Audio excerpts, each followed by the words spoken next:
Before we dive in, if you're new here, welcome to Novel Explanation, where we bring your favorite stories to life one part at a time. Hit subscribe and turn on the bell so you never miss what happens next. Chapter 251, 238. Magnet Kinglin, please subscribe. Chapter 251, Chapter 238. Magnet Kinglin, please subscribe.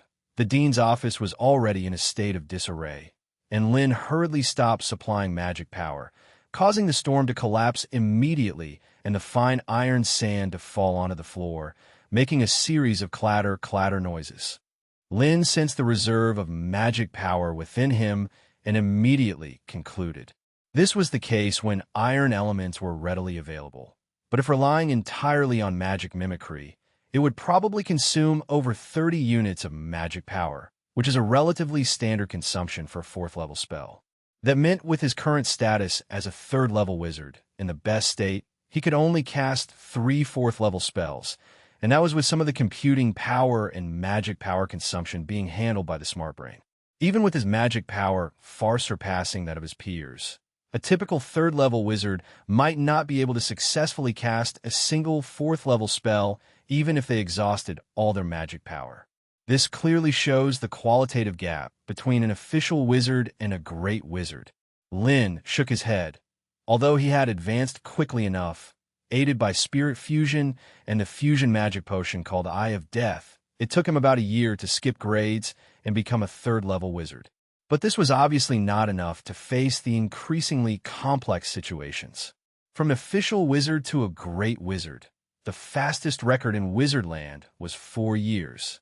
However, the record holder, August, was proven to have cheated and had his reputation thoroughly ruined, making him an unreliable reference. Fortunately, Lin had his own cheating methods. Utilizing the increased computing power from the magic network, he could do many things that only great wizards could do, such as casting 4th level spells or using magic mimicry on metallic elements. This was unprecedented training for spiritual power. Over the last 3 months, Lin's assessment of spiritual power and the total volume of magic power had significantly increased. And most importantly, once he adapted to this state, there would be no more barriers to becoming a great wizard. What he lacked now was experience, and he didn't know if he could catch up to the day when a war would break out between Wizardland and the church. Lin quickly adjusted his mindset and began researching how to continue increasing the lethality of these spells. Among the spells he mastered, Space Oscillation had the highest destructive power, but without Aurora's spell enhancement, it could only be used against enemies within 5 meters. Otherwise, its power would be greatly reduced and no longer pose a threat to a great wizard. And Iron Sandstorm was a supplement for mid-range offensive tactics. There were many variations of this spell. Aside from turning into an iron sand meat grinder, it could also create massive iron thorns like Hellram did. Essentially, it was just a method of controlling iron elements. Each person's spell model and constructed spell slots have subtle differences. It all depends on how they are used. Those that can be paired with metals like iron and copper are naturally electricity and magnetism. The feeling of being sucked into an electrified meat grinder must be extremely exhilarating. Subsequently, the electric and magnetic fields created by the electric current could be used to manipulate the iron sand, making secondary or even tertiary strikes unpredictable. Isn't that just like Magneto? Lin instantly remembered a character from an ancient movie and then looked at the small generator in the corner, replicated using the magnet's code he had given him. For a formal wizard who cannot perceive charges and magnetic fields, a shortcut to learning thunder magic is undergoing electrotherapy. Lin's expression was somewhat conflicted. Whether to electrify or not was indeed a question worth pondering. Unlike Abel and the others, who could only store the high-voltage lightning from stormy days by weakening it with protective magic before channeling it into their bodies, he could create electrical currents and control their intensity, so there was no danger in getting shocked. Under the temptation of controlling electromagnetic forces, Lin was only conflicted for a few seconds before using the mage's hand to lift the generator. In the following days, Lin spent his time practicing magic and undergoing electrotherapy. occasionally entering the magic domain to explain calculus problems to Anthony while also learning many tricks of thunder magic from him. Normally, it would take 3 to 4 months, or even more than half a year, to master the basic magic mimicry of lightning after starting electrotherapy. But Lin took only 4 days, because he had to be shocked dozens of times a day. So, by the end of the day, he was shivering from head to toe. According to the data in the Smart Brain, the safe current a human body can endure is only 10 milliamperes, and the safe voltage is 36 volts. However, after experiencing it himself, Lin discovered that a wizard's physique was very strong, and coupled with the resistance conferred by the magic power saturating his cells, he could almost harmlessly withstand several hundred volts of high voltage. Not only that, his resistance to electric currents continued to strengthen, meaning that his magic power was gradually becoming familiar with this new force, electricity. The various industries at Yaida Harbor were also developing at a rapid pace.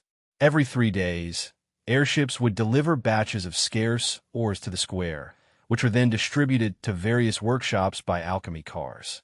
The entire Yaida was like a massive war machine, each person functioning as a part where continual assembly produced military supplies. With sufficient materials, the firearm workshop expanded several times in a month and astonishingly manufactured a total of 1,500 finished firearms, 3 times his initial estimate. When Philip reported this, Lin was completely stunned, almost doubting whether Philip was deceiving him or if the Alchemy Academy had developed some new magic, such as placing the materials for firearms in an alchemy array, clapping hands, and the items being produced. It was not until he personally visited the workshop that Lin realized he had underestimated the workers' enthusiasm for their jobs. These people were working almost 16 hours straight every day without rest, starting work as soon as they woke up. It should be noted that each workshop hired only a limited number of people, yet an endless number of poor folks outside wanted to replace them and obtain these jobs. Lin hesitated for a long time, but eventually just mandated 10 hours each day for sleep, eating, and rest, and gave 1 day off every half-month so that the intense workload wouldn't crush the people. Given the current productivity of Yaida Harbor, it was not yet in a position to afford consideration of human rights. Having food to eat, a place to stay, and security was the greatest happiness of this era. Chapter 252-239. The more you highlight your strength, the weaker you appear. Please subscribe. Chapter 252-239. The more you highlight your strength, the weaker you appear. Please subscribe. A week had flown by, and just as Yaida Harbor was developing at a rapid pace, in a hidden underground chamber in the capital of Hadalata, William was swaying a crimson goblet in his hand, listening to his subordinate's report. "My lord, the fleet you had sent to explore the Mist Sea has returned. According to their description, the fog there seems to have undergone some new changes. The visibility is much higher than before, and the sea's wind and waves also do not seem as strong as they once were."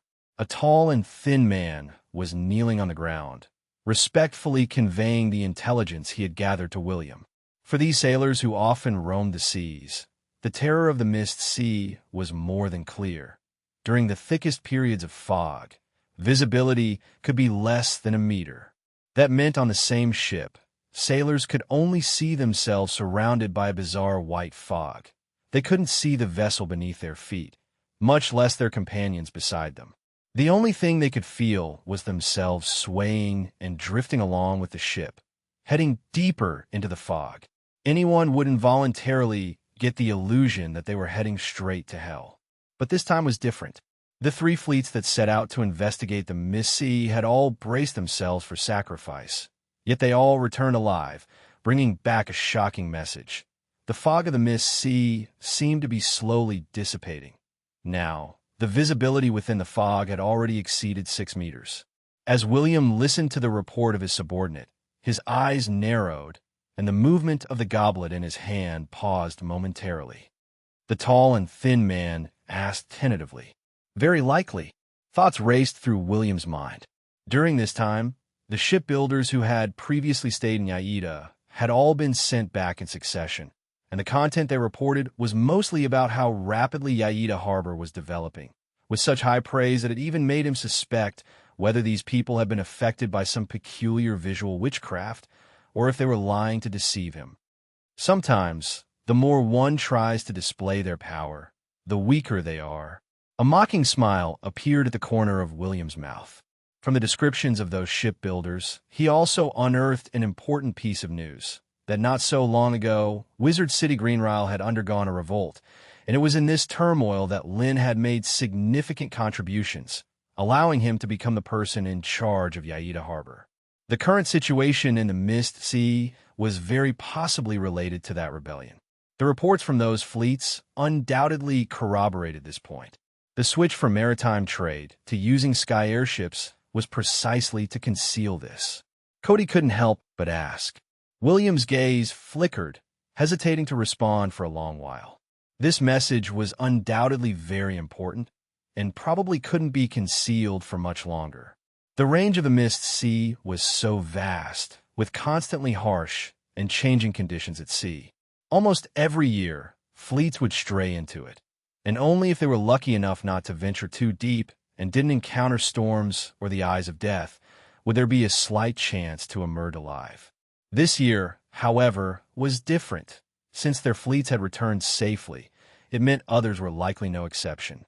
It would only take one opportunity for the people's fear of the Mist Sea to be completely shattered. What was to happen next? He could guess with his feet. The church would certainly not let go of an opportunity to completely eradicate these wizards. William's face changed again and again. He was not willing to give up the huge profits that came from trade every year, but he also knew that once the war broke out, the wizard land would most likely be destroyed. After all, if these wizards had the ability to counter the church, why would they need to hide on a small island outside the Mist Sea? The trusted subordinates gathered in the basement were also whispering to each other.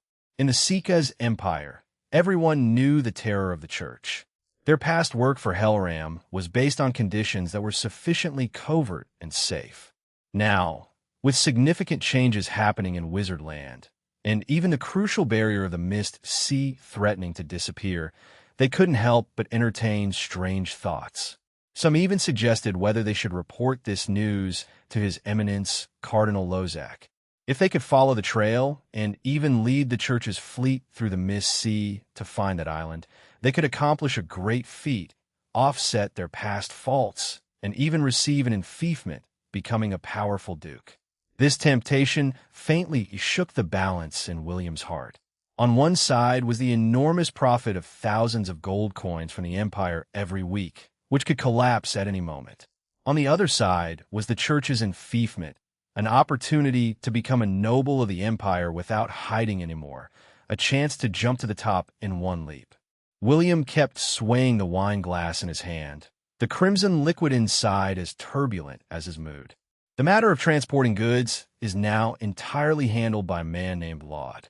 Lord Lin doesn't allow us to interfere. Even the attendants left in the manor have been restricted under various pretexts, so up to now, their numbers and the composition of their personnel are still unknown. I only know that the shipments approximately happen every 3 to 5 days, Cody said hesitantly. William snorted coldly. It seemed that the new controller of Yaita Harbor had no plans of trusting him. The wine glass in his hand stopped swaying, and then, with a fierce gesture, William drained the crimson liquid in one gulp and said coldly, "Send more men to monitor their movements in the royal city from today. Find out what these wizards are up to. Also, I need to know every single thing they're doing in the manor." Cody responded with a bow, asked a weaselly-looking ship worker suddenly. William shook his head. He didn't have enough chips in his hand. The compass capable of locating wizard land had been taken back by Lin, meaning they had lost the ability to find that island in the open sea. If there weren't adequate accomplishments to offset previous mistakes, then once they were deemed without value, the inevitable outcome was clear. Therefore, they must now obtain more intelligence. At the very least, they needed to confirm when the airship would stay in the manor, as it would definitely have a means to locate Wizardland. If they could cut ties with these wizards during this time, That would be more than ideal. Therefore, they must now obtain more intelligence. At the very least, they needed to confirm when the airship would stay in the manor, as it would definitely have a means to locate Wizardland. If they could cut ties with these wizards during this time, that would be more than ideal. Chapter 253, 240, Musketeers and the Approaching War, Subscription Request. Chapter 253, Chapter 240, Musketeers and the Approaching War, Subscription Request. Before they knew it, summer had arrived, and the fierce, scorching sun hung high in the sky, baking the 3,000 soldiers standing on the training field. They were drenched in sweat, which poured down their foreheads and seeped into their collars, making them miserably wet, yet none dared to move an inch. Old York had been standing in the training field for a full 2 hours, every part of his body aching, but he still clenched his teeth and persevered until the whistle for rest sounded at noon, and he finally let out a sigh of relief. However, he barely had time to rest and hurriedly sprinted to join the long queue, ready to receive today's lunch: 2 pieces of white bread, a small pot of vegetable soup, and a hand-sized grilled fish or an equivalent amount of camel beast meat. To Old York, this was indeed a luxurious indulgence. Although joining the musketeer squad came with a salary of 20 silver coins a month, they would usually not allow themselves such luxuries. It was only here that they received 3 meals a day, each one with meat, whereas they usually had only 2 or even 1 meal. During the break, a tall, strong man patted his shoulder and couldn't help asking.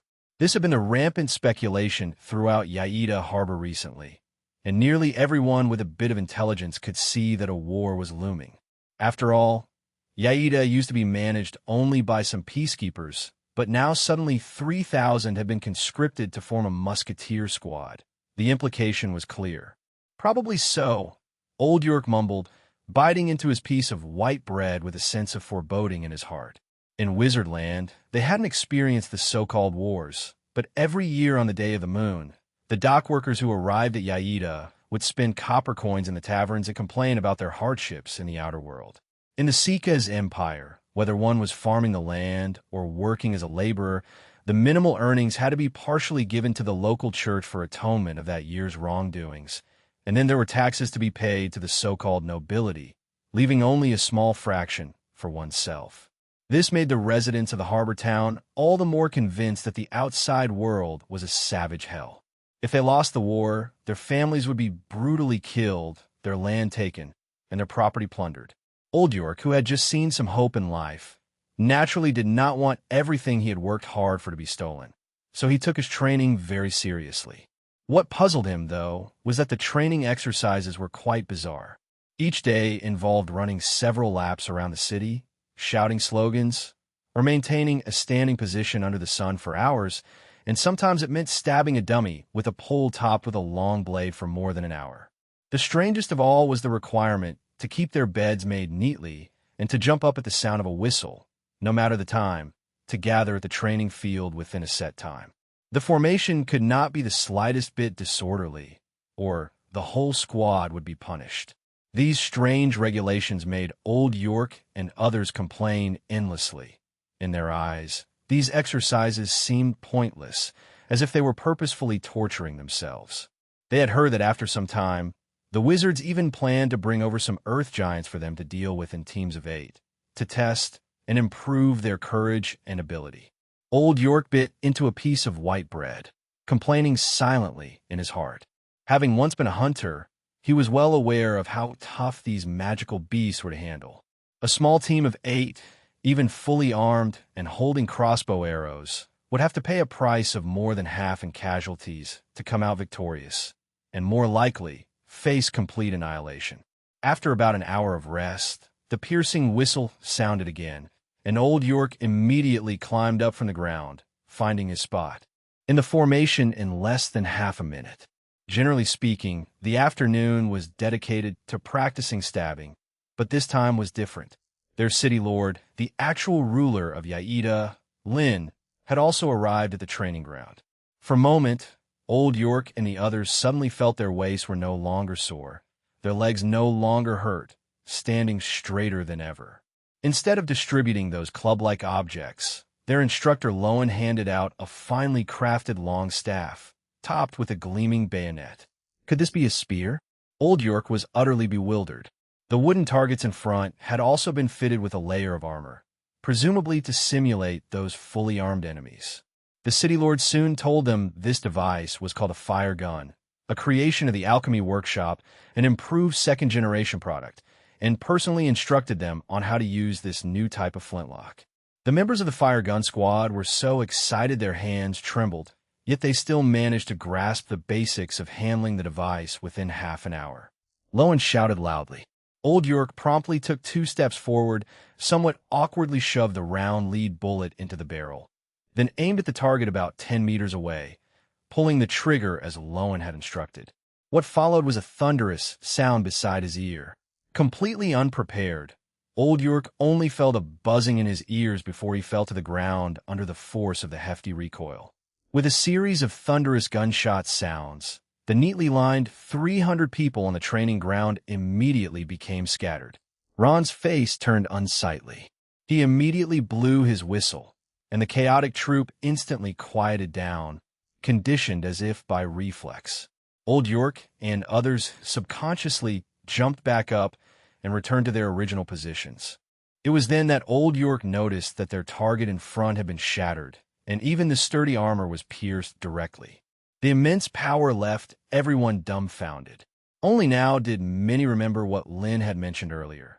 The device was a creation of the alchemy workshop, which meant it likely contained magic from the wizards, such as gathering the forces of thunder and flame into this fire gun to achieve such formidable power.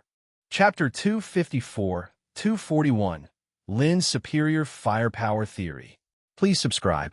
Chapter 254, Chapter 241, Lynn's Superior Firepower Theory. Please subscribe. On the training field, a series of piercing booms echoed one after another. Cleaning the gun bores, ramming in lead bullets, loading gunpowder, aiming at targets, pulling the trigger. A group of guards, strictly following the procedure, fired lead bullets one by one under Lowen's scolding, quickly turning the targets ahead into tatters. In the end, Lowen had to replace all the targets with steel ones. Otherwise, they simply couldn't withstand the wear and tear. An entire afternoon passed by just like this, and although their palms and shoulders were somewhat sore from the recoil of the muskets, the novelty of the weapons made Old York completely disregard the discomfort, wishing he could spend all day at the range. Even when they heard Lowen announce the end of the shooting practice and that they could rest, many of the new recruits felt a sense of reluctance. During the break, Old York went to inspect the steel targets and couldn't help but gasp. The 2-finger-thick copper shields had been pitted and dented by the lead bullets. The surface caved in. It was clear that not even steel could completely resist the attack of the muskets. Armor would be instantly shattered, and if it were a person, Old York shivered involuntarily, no longer daring to imagine. After a short rest, it was time for the routine run.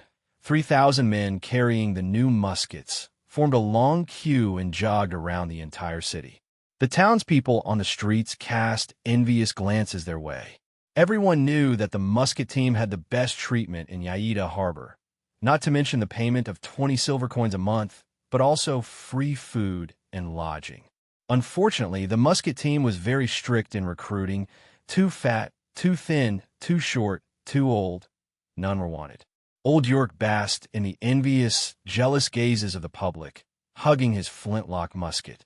If these people knew that the city lord had actually provided each of them with a powerful alchemical weapon that could penetrate steel armor, they would be even more envious. Watching the new recruits disappear into the distance, Lowen voiced his doubts. He felt that rather than spending so much time on how to keep the formation meticulous and how to maintain the neatness of the files while running, it would be better to put all efforts into practicing shooting accuracy, which would be more important on the battlefield. Of course it does, Lynn said decisively. The early muskets had limited accuracy and range, and they could only ensure sufficient accuracy at long distances by lining up in formations and firing volleys. Of course, Lynn did not plan to use this tactic because his opponents were not equipped with muskets and cannons. Instead, he intended to use the renowned platoon volley fire method to compensate for the poor firing rate of the flintlocks. This so-called platoon volley fire involved dividing the firearm units into 3 ranks, firing in rotation. After the first rank had fired, they moved to the back to reload, while the ready second rank of musketeers could begin firing, and so on in repeats, allowing the barrage of bullets to incessantly pummel the enemy. This is when discipline became extremely important. Otherwise, it would only result in disarray during battle. Lin explained the combat methods of the musket squads to Lowen and then curiously asked, "What do you think of war?" Lowen also came from beyond the Mist Sea. It was said that he had served as a knight for a time under an earl, leading several small-scale wars before he was forced to flee to Wizardland after teaching himself witchcraft and being denounced. It was precisely because of his experience leading troops that Lin had put him in charge of the musket squads. Normally, armies are divided into 2 types, Lowen said as he considered the so-called volley firing method. One is the temporarily conscripted serfs holding pitchforks, hoes, and other farm tools with large numbers, yet very limited combat ability. The other type consists of well-equipped, trained elite guards who usually serve as the reserve forces. When the battle starts, they typically form ranks, loose a few volleys of arrows, and then everyone charges in with their swords. Whichever side breaks first loses. Normally, the factors that decide victory or defeat are the number of troops, the rate of armor wearing, the number of crossbows, and the quantity of knights. Lowen continued uninterrupted. Of course, this is about the internal wars between nobles for land, where the church usually doesn't interfere. Otherwise, with the involvement of priests or even bishops, the situation would be entirely different. Is it really that primitive? Lin paused, then remembered that, aside from divine arts and magic, this is essentially a medieval empire. The battles between nobles usually only involve a few thousand people. So how could they develop any novel tactics? After introducing the nature of wars among the nobility, Lowen spoke about his understanding and use of firearms. For example, when facing smaller numbers of enemies, they could form a circular array to surround them and create a crossfire, establishing a net of firepower to improve shooting accuracy. Compared to crossbows, flintlock guns are powerful due to their armor-penetrating capability and the speed with which troops can be trained. The downsides are the slow loading speed and weak close combat abilities. Bayonets are no match for great swords or spears, so there might be a need to train a company of about 1,000 sword and shield soldiers to assist the musket squads in close-quarters combat. There's no need for that. Using bayonets only happens in the direst circumstances. Lin interjected, "Lord Lin, war is not a joke. Any punitive force sent by the Empire will likely outnumber us by more than tenfold, and a few rounds of musket fire will not be enough to rout them." Lowen frowned, feeling that Lin's confidence in muskets was perhaps a bit too great. Lin shook his head. With the aerial advantage provided by the skyships, as the enemy approaches from 3 kilometers to 300 meters, we baptize them with cannon fire. And within 10 meters, depending on the enemy's resistance, we decide whether to use the flame torrent or the earth wall technique to support a retreat. Chapter 255, 242. Our goal is to end every war with 0 casualties. Please subscribe. Chapter 255, Chapter 242. Our goal is to end every war with 0 casualties. Please subscribe. Lin's battle plan was very simple, which was to use their firepower advantage to crush or cripple the enemy before the 2 sides could formally engage, never giving the enemy a chance to come close. Lin said decisively, 0 casualties? Lowen was utterly dumbfounded.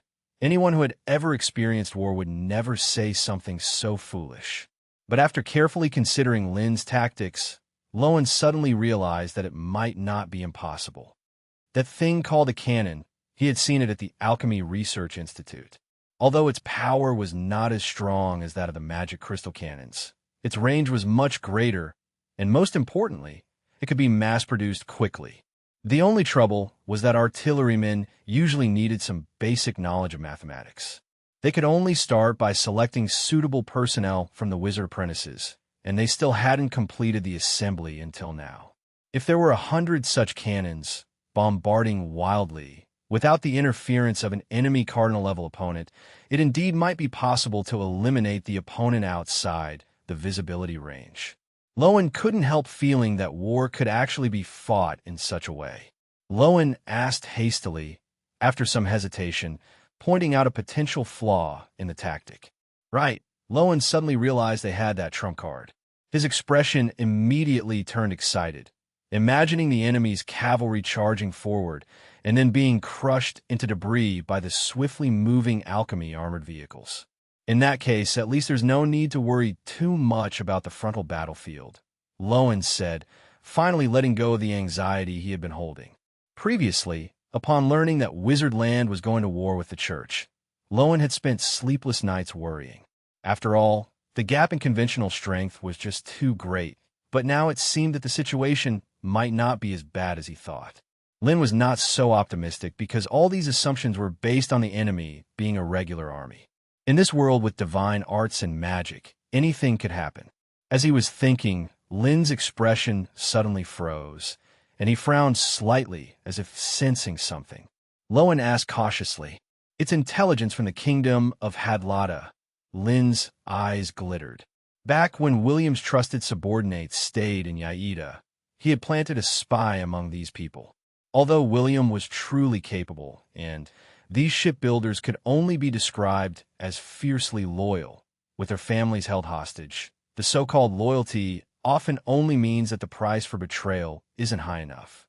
He offered a price they couldn't refuse, and unexpectedly, the time had come for them to play their part. Just as I thought, that William isn't the type to sit still. He has already noticed the anomalies in the Mist Sea, Lin continued. The anxiety Lowen had just put to rest skyrocketed once more, and he eagerly inquired about the full story, wondering if the war was about to start immediately. Lin shook his head, saying that William would probably not report until he had secured a way to locate Wizard Land. Otherwise, based on his actions of smuggling supplies into Wizard Land, dying 100 times would not be enough. However, this trouble has dragged on for so long, it's time to deal with it. Meanwhile, in a mansion outside the capital city of Hadarada, Cody cautiously made his way into this wizard stronghold. He was here on a mission for William, but Cody himself did not hold much hope, as even the attendants within the mansion were under surveillance and could not obtain any information, showing that these wizards were already on guard. As expected, upon entering the mansion, the male wizard named Orlando did not allow him to wander around, but directly took him to the parlor. Cody could only steel himself and discuss the issue of profit sharing with the other party. Orlando and the others had already made a concession previously, and just bringing up the old matter again without being directly kicked out was already fortunate. However, contrary to his expectations, although Orlando and his colleagues were quite passionate in their response, they focused on the discussion of risk and reward equivalency. Could it be that, as Lord William had said, Wizard Land had fallen into great chaos and they now utterly depended on them? As Cody pondered to himself, the color drained from Laud's face. But Lord William has recently contracted a serious illness and is not in a position to leave. Cody shook his head, refusing the idea. Laud said with mockery. Cody's expression turned somewhat awkward, but he still managed to compose himself, indicating that he needed to ask for permission before making a decision. As Cody left, the expressions of those present in the room became somewhat worried, and Lin's figure also emerged in the parlor. Laud asked hesitantly, "Why wouldn't he? He won't get useful information from anywhere else," Lin said with a smile. "Probably because he is involved in activities that can't see the light of day. William is extremely careful on a normal basis. For some unknown reasons, he hadn't left his fortress for the past 2 years. Even rarely has anyone ever seen his true face. Most people only know that the Viscount William from the kingdom is a friendly-looking fat man who runs a fleet trade, and that's all. More importantly, that place is not far from the church's headquarters, making it difficult for them to adopt a strategy of force." Laud voiced some unease. "Of course, it will be a trap. That's why the next part will be your performance, Laud, Lynn said confidently, then patted Laud on the shoulder, continuing. You are my right-hand man and don't know magic. Cody is aware of this information. A twitch crossed the corners of Laud's mouth. Having just left the tiger's den, he was entering the wolf's lair. However, compared to when he met Anthony before, the fear in Laud's heart was not as intense because he knew that Lynn could always project a portion of power through the ring of secret arts at any time.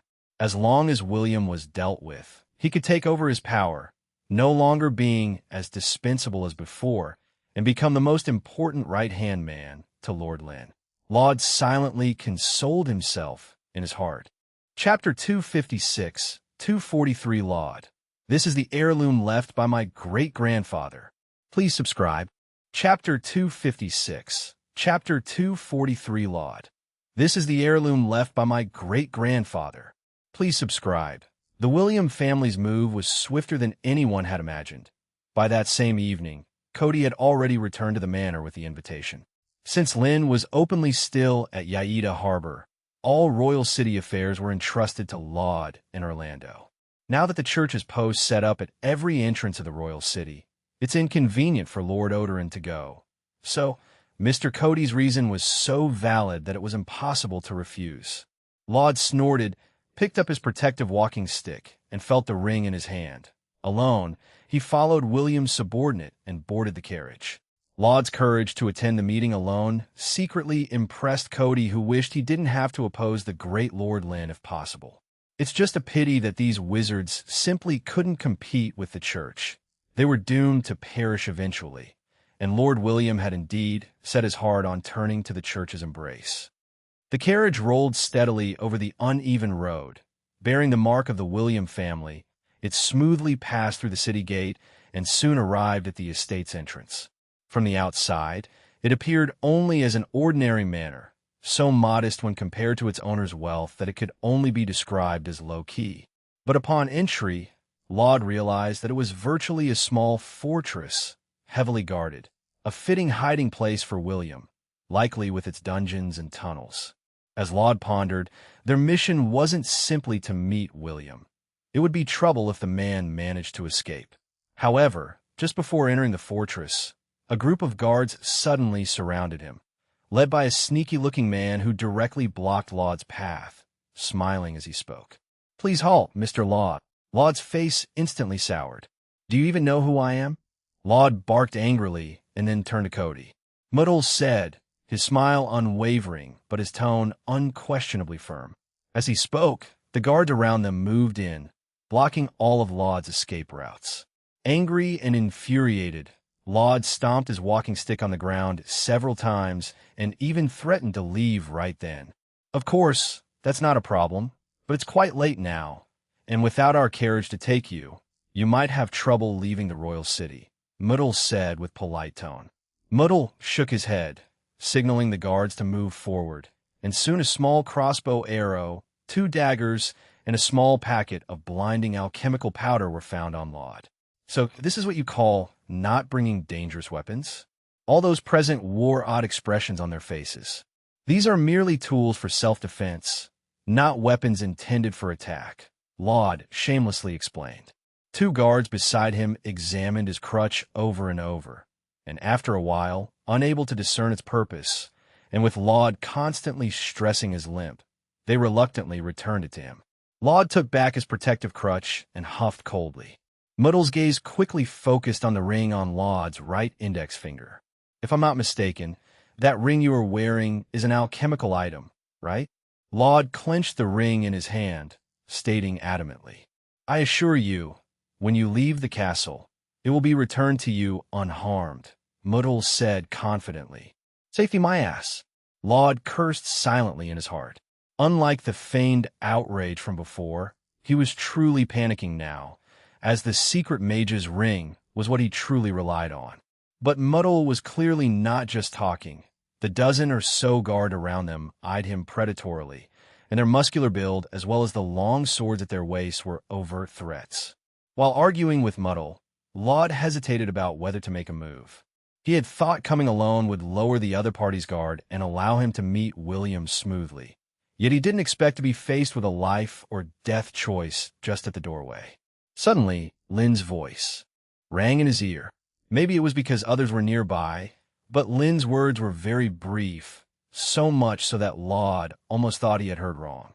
But Laud's forehead broke out in a cold sweat. This was not according to the original plan. He was well aware that although Lynn could help him in the form of a magic incarnation, there was a drawback. As seen before, the incarnation couldn't stray too far from the ring. He didn't know the exact range yet, but it was likely no more than 15 meters. Without the secret mage's ring, he would be in danger. However, the situation did not afford him time to think it over. After approximately 3 seconds of struggle, Laud finally gave in to Lynn's command and handed over the ring. Laud said fiercely. Muddle said jokingly, then stepped aside. "Cody, take Mr. Law this way, please. Lord William is already waiting for you inside," Cody said, a bit awkwardly.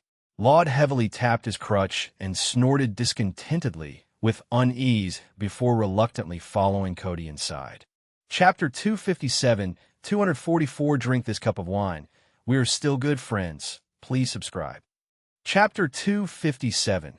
Chapter 244 Drink This Cup of Wine. We are still good friends. Please subscribe. Through the long corridor, Laud's mood plummeted to the valley floor, as his prior plans had been utterly disrupted. Lord Lynn probably didn't want to startle the snake by hitting the grass, or perhaps he had new ideas, but now it was no easy task for Laud alone to deal with William. Fortunately, the ring didn't cease to function once it left his possession. Laud could only hope that Lord Lynn would find an opportunity to deal with the trouble there and come to his rescue. Now all he could do was to delay as much as possible and then play it by ear. Cody led Laud to the right side of the fortress, with a heavy stone door slowly opened. Cody stayed outside. Laud stepped in, and the heavy stone door behind him immediately closed. Inside was a grand hall, lavishly decorated with priceless murals on the walls and thick red carpets on the floor, filled with opulence and the air of nobility. The long table in the center of the hall was already set with a variety of lavish dishes, looking extremely sumptuous. Had it not been for the fully armed guards standing on both sides of the hall, he almost thought he had been truly invited to enjoy a feast. Laud's gaze gradually moved to the end of the long table, where he saw the estate owner, William. He was an overweight man of over 300 pounds, wrapped in a wide gray robe that snugly enveloped his flesh. His hair shone like fireflies in the night. His eyes narrowed into slits, nostrils turned skyward, emanating a disgustingly strong scent of alcohol. At that moment, he was leisurely savoring a glass of red wine, with a maid diligently serving him at his side. "You've finally arrived." William set down his goblet, rose from his chair, and clapped his hands, signaling the surrounding maids to withdraw, then pointed to a seat beside him.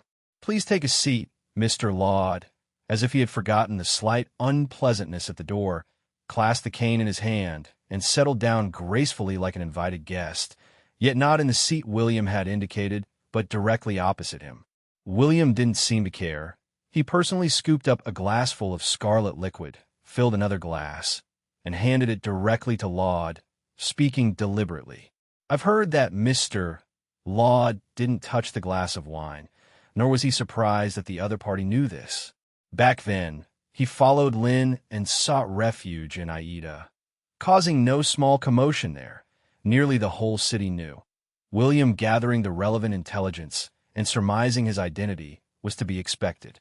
However, looking at the pompously luxurious and nearly spherical figure of William, Laud couldn't help but feel a twinge of envy. Although he had been in charge of many people back in the port town, plainly speaking, he was not presentable in high society, always having to play to the faces of nobility and the church. William clearly had a much better hand than him, not only cozying up to the great Prince Harold, but also becoming a genuine Viscount, his figure alone revealing how much he indulged. For people like us, it's always natural to scout for some information, isn't it? No matter how splendid one appears, they're just a whipped cur dog when called and a dismissed stray when sent away. William shook his head, his words loaded with meaning. Laud certainly understood the underlying message, although he didn't agree, responding with a sneer, "Who isn't a lapdog in this world? Even the mighty king, Basil, can't decide on his own heir, and that esteemed cardinal cannot defy the commands of the higher-ups in the church," William said leisurely, sipping from the wine glass. "Ultimately, this world still belongs to the nobility and the church. All worldly affairs fall under the king, and the spirit and belief under God," Laud said noncommittally. Laud's heart skipped a beat, as things were clearly spiraling out of his control, but he managed to calm himself and asked in confusion, "What do you mean by that, William?" Laud lightly stroked his walking stick with his right hand, saying this with a sneer. William got straight to the point. "I need to know, how many wizards did Mr. William stared intensely at Laud, pressing him for answers. The guards on both sides had already drawn their long swords, and in just 2 or 3 short minutes after entering the hall, William had already come to a confrontation. Laud hesitated for a long while, as if weighing the pros and cons, sinking into deep contemplation until William's expression grew noticeably impatient. Then, as if finally making up his mind, he burst out saying Laud was making it up as he went along. In truth, the airship's locator had long been replaced by something called a compass, and even if one got it, they would need to know the exact location of Wizardland for it to work. Otherwise, one could search the ocean slowly. Then, how many have entered the kingdom of Hadlata? William asked again. Laud pondered at length again before slowly responding. Around a few dozen people, I think. I am not certain. Only Lord Orlando knows the specifics. Perhaps noticing Laud intentionally dragging out the time, William's expression became dangerous. He extended his plump index finger, pointing towards the cup of red wine on the table, and said in an indisputable tone, "I'm giving you 30 seconds to think it over." Chapter 258, 245. No matter how hard your head is, it will have an extra hole. Subscribe, please. Chapter 258. Chapter 245. No matter how hard your head is, it will have an extra hole. Subscribe, please. As William began to speak, guards had already surrounded them. Sweat streamed down Laud's forehead, and these 30 seconds were undoubtedly the longest he had ever endured. At the last moment, Laud sighed, reached out slowly to pick up the wine glass on the table, and pretended to drink. However, at the final moment, his expression changed dramatically as he flung the red wine towards the guard closest to him. The crimson liquid immediately smeared across the man's face, sticking to his skin like thick mud, clearly more than just wine. More than a dozen fully armed guards had already swung their swords at him. Laud ducked down, shamelessly crawling under the table to evade the slashing blades, coolly assessing the situation. Though the enemy had numerous men, they were all of mediocre quality, and the corpulent William was even less agile. Laud felt he might still have a chance. As he was thinking, the table above was suddenly flipped over, and it was then that Laud saw that it was William who had done it.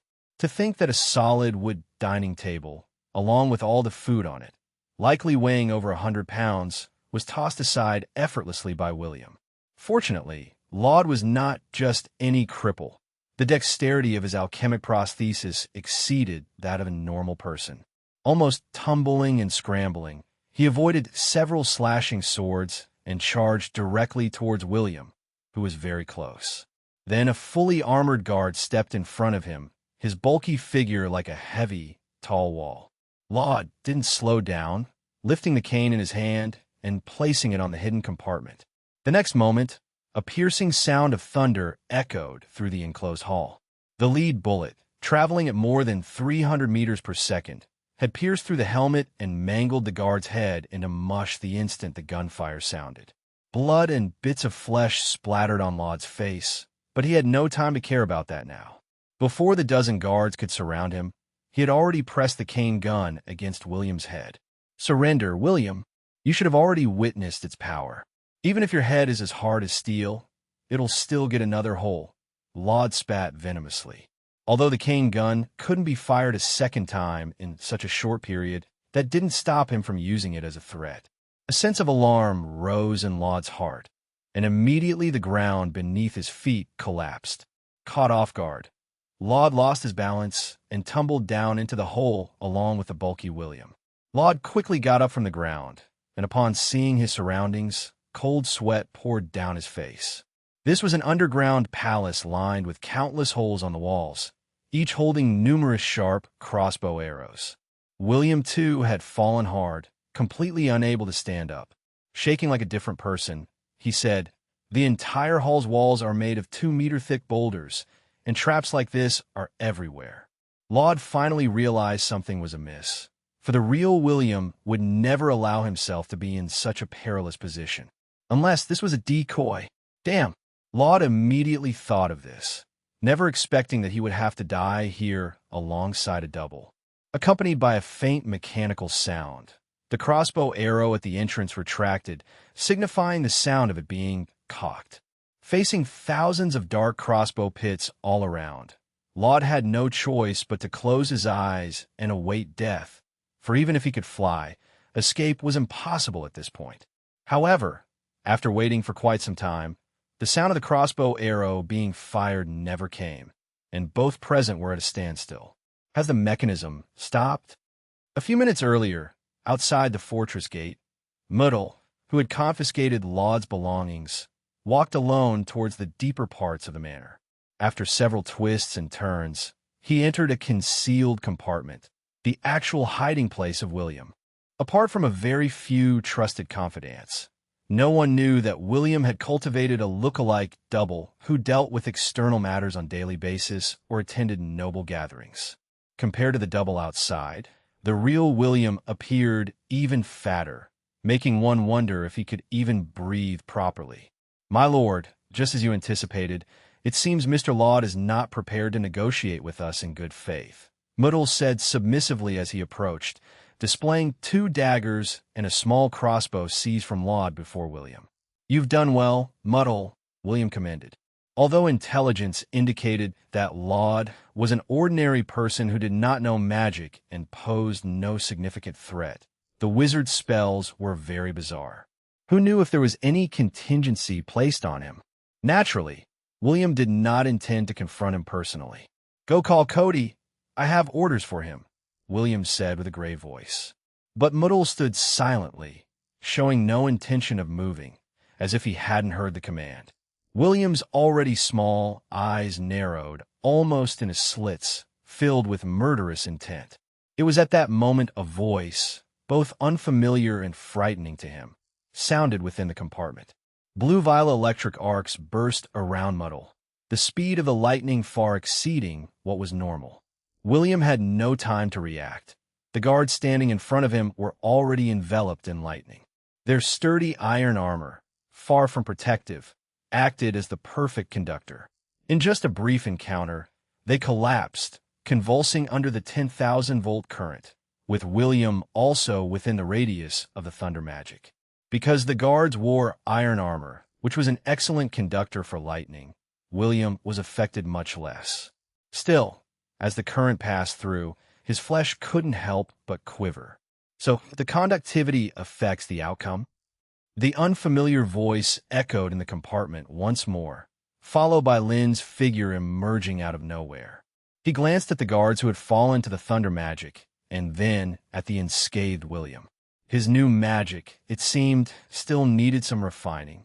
Chapter 259, 246 William. Oh no, I become a body double. Please subscribe. Chapter 259, Chapter 246 William. Oh no, I've become a body double. Please subscribe. The moment he saw Lynn, William understood everything but couldn't believe that one of his most trusted subordinates would betray him. How could this be? How dare he?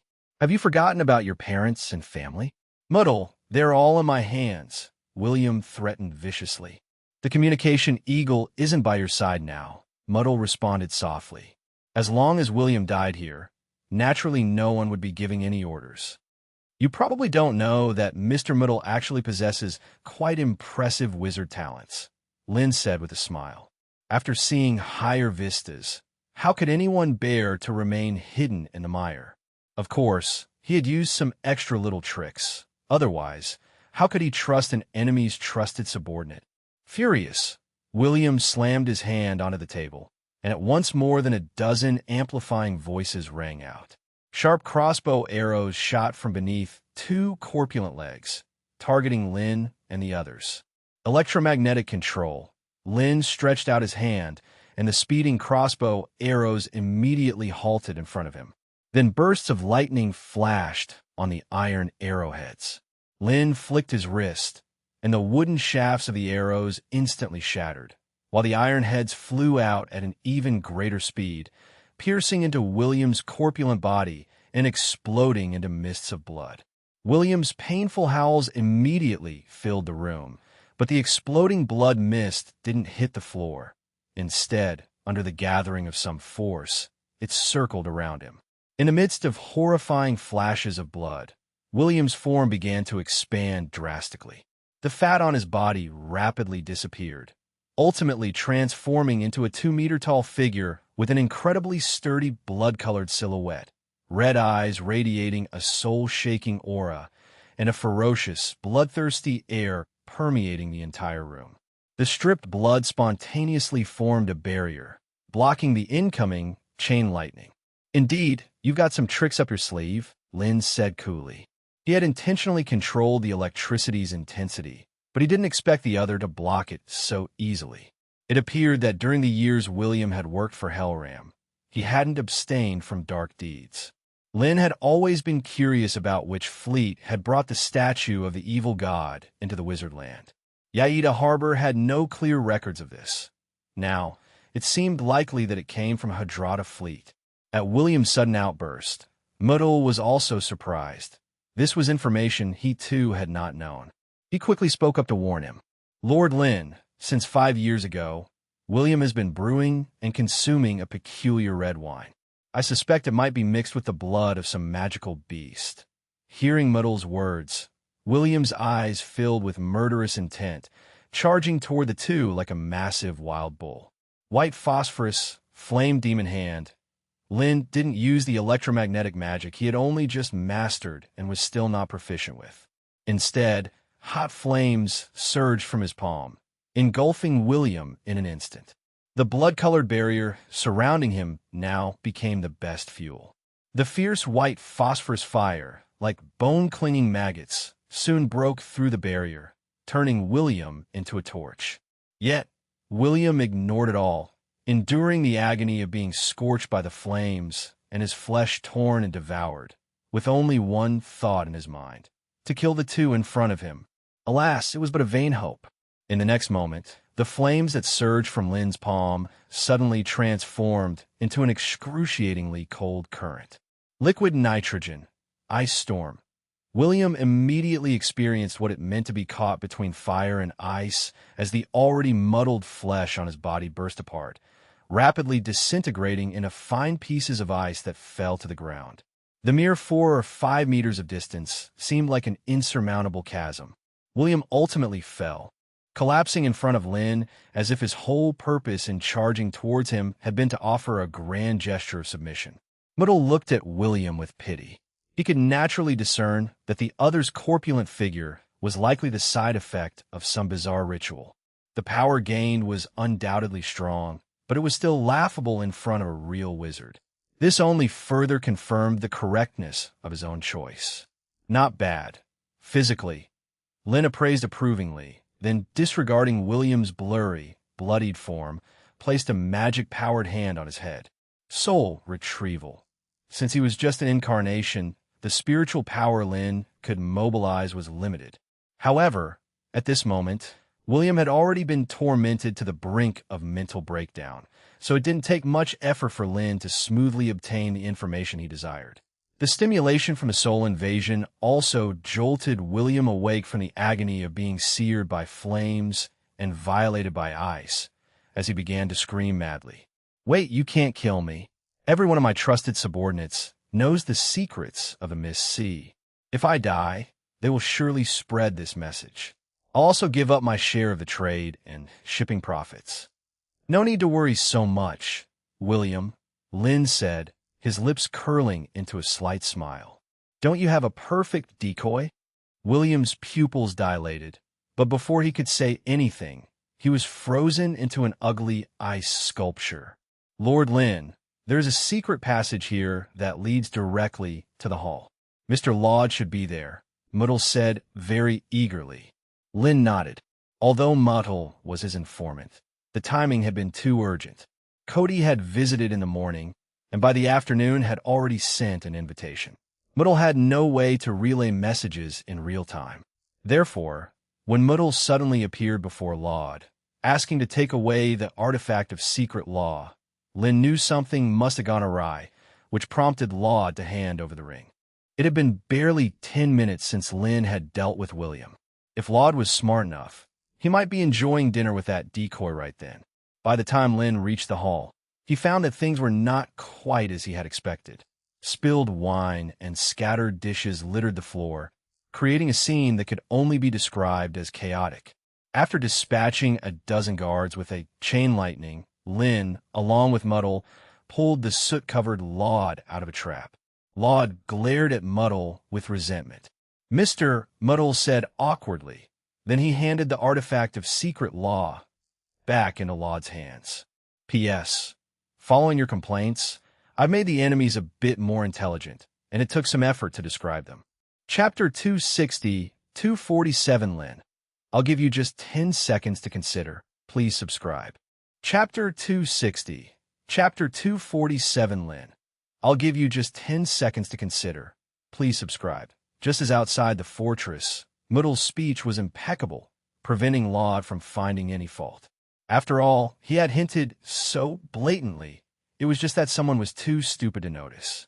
Laud gritted his teeth with hatred, believing that Muddle was doing this on purpose to make him look foolish in front of Lord Lynn. This was certainly a difficult opponent to deal with. With this in mind, Laud immediately turned to Lynn and began to boast about how he had easily subdued the stand-in for William and a dozen burly men who had attacked him. And although he had fallen into a trap designed by the enemy in the heat of the moment, he had managed to delay them for a good amount of time. Lynn patted Laud on the shoulder, offering a few words of comfort. Given the urgency of the situation, he had no time to explain himself, and, of course, he wouldn't blame Laud for his disheveled appearance. Then, Lynn's gaze finally fell on the trembling fat man trapped in the dungeon below. "This is William's stand-in. His real name is Durer," Muddle quickly chimed in to explain. Lynn nodded, recognizing that the stand-in did indeed look exactly like William. If there were any difference between them, it was merely who was fatter and who was thinner. Lynn asked thoughtfully, "Among all of William's confidants, less than 10 are in the know," Muddle replied. Lynn was immediately reassured and tossed the body he was holding straight into the dungeon. The nearly 400-pound corpse slammed down onto the ground like a cannonball, and Durer, crouched in a corner with his pupils shrinking, recognized it at a glance as William, despite the body already being burnt beyond recognition, with barely any good flesh left due to its massive size. Lynn said from above, looking down at the fat figure in the dungeon with an indifferent voice. Durer, having none of the previous bravado he used to threaten Laud, did not hesitate for even a second before crawling on the ground, immediately expressing his willingness to follow the great wizard lord forever and with utmost loyalty.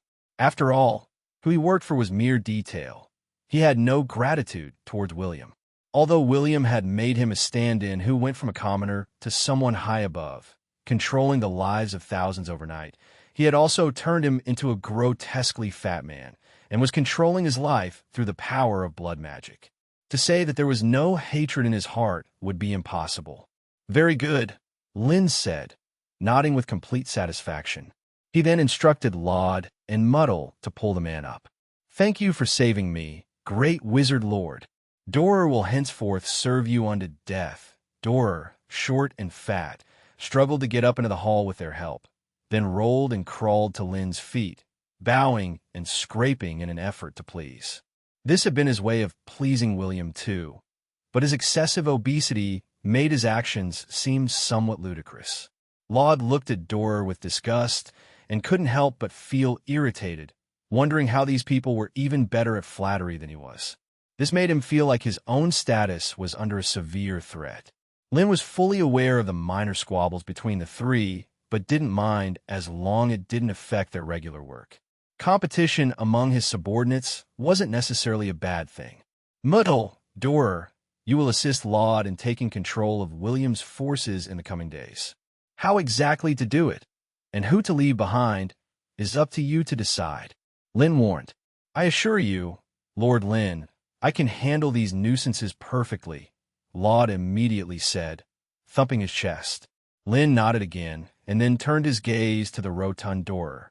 Durer didn't quite understand what Lin meant, but still extended his trembling hand.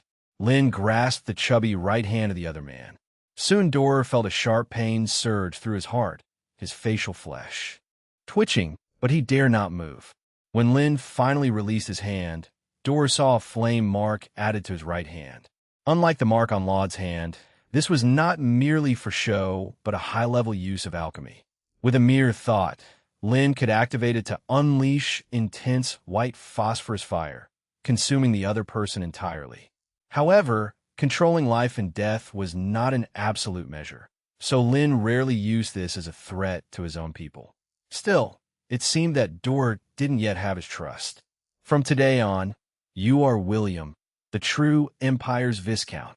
Lin enunciated every word.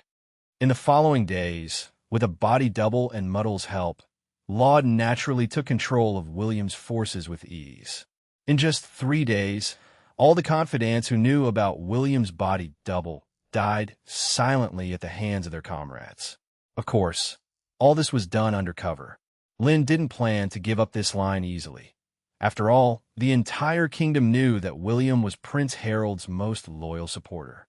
This identity was extremely important, equivalent to having insiders near both of the kingdom's major heirs. He could receive intelligence from both sides at any time. During this time, Lin had also been busy studying another evil god statue looted from William's mansion, which was also the source of those peculiar blood magic practices.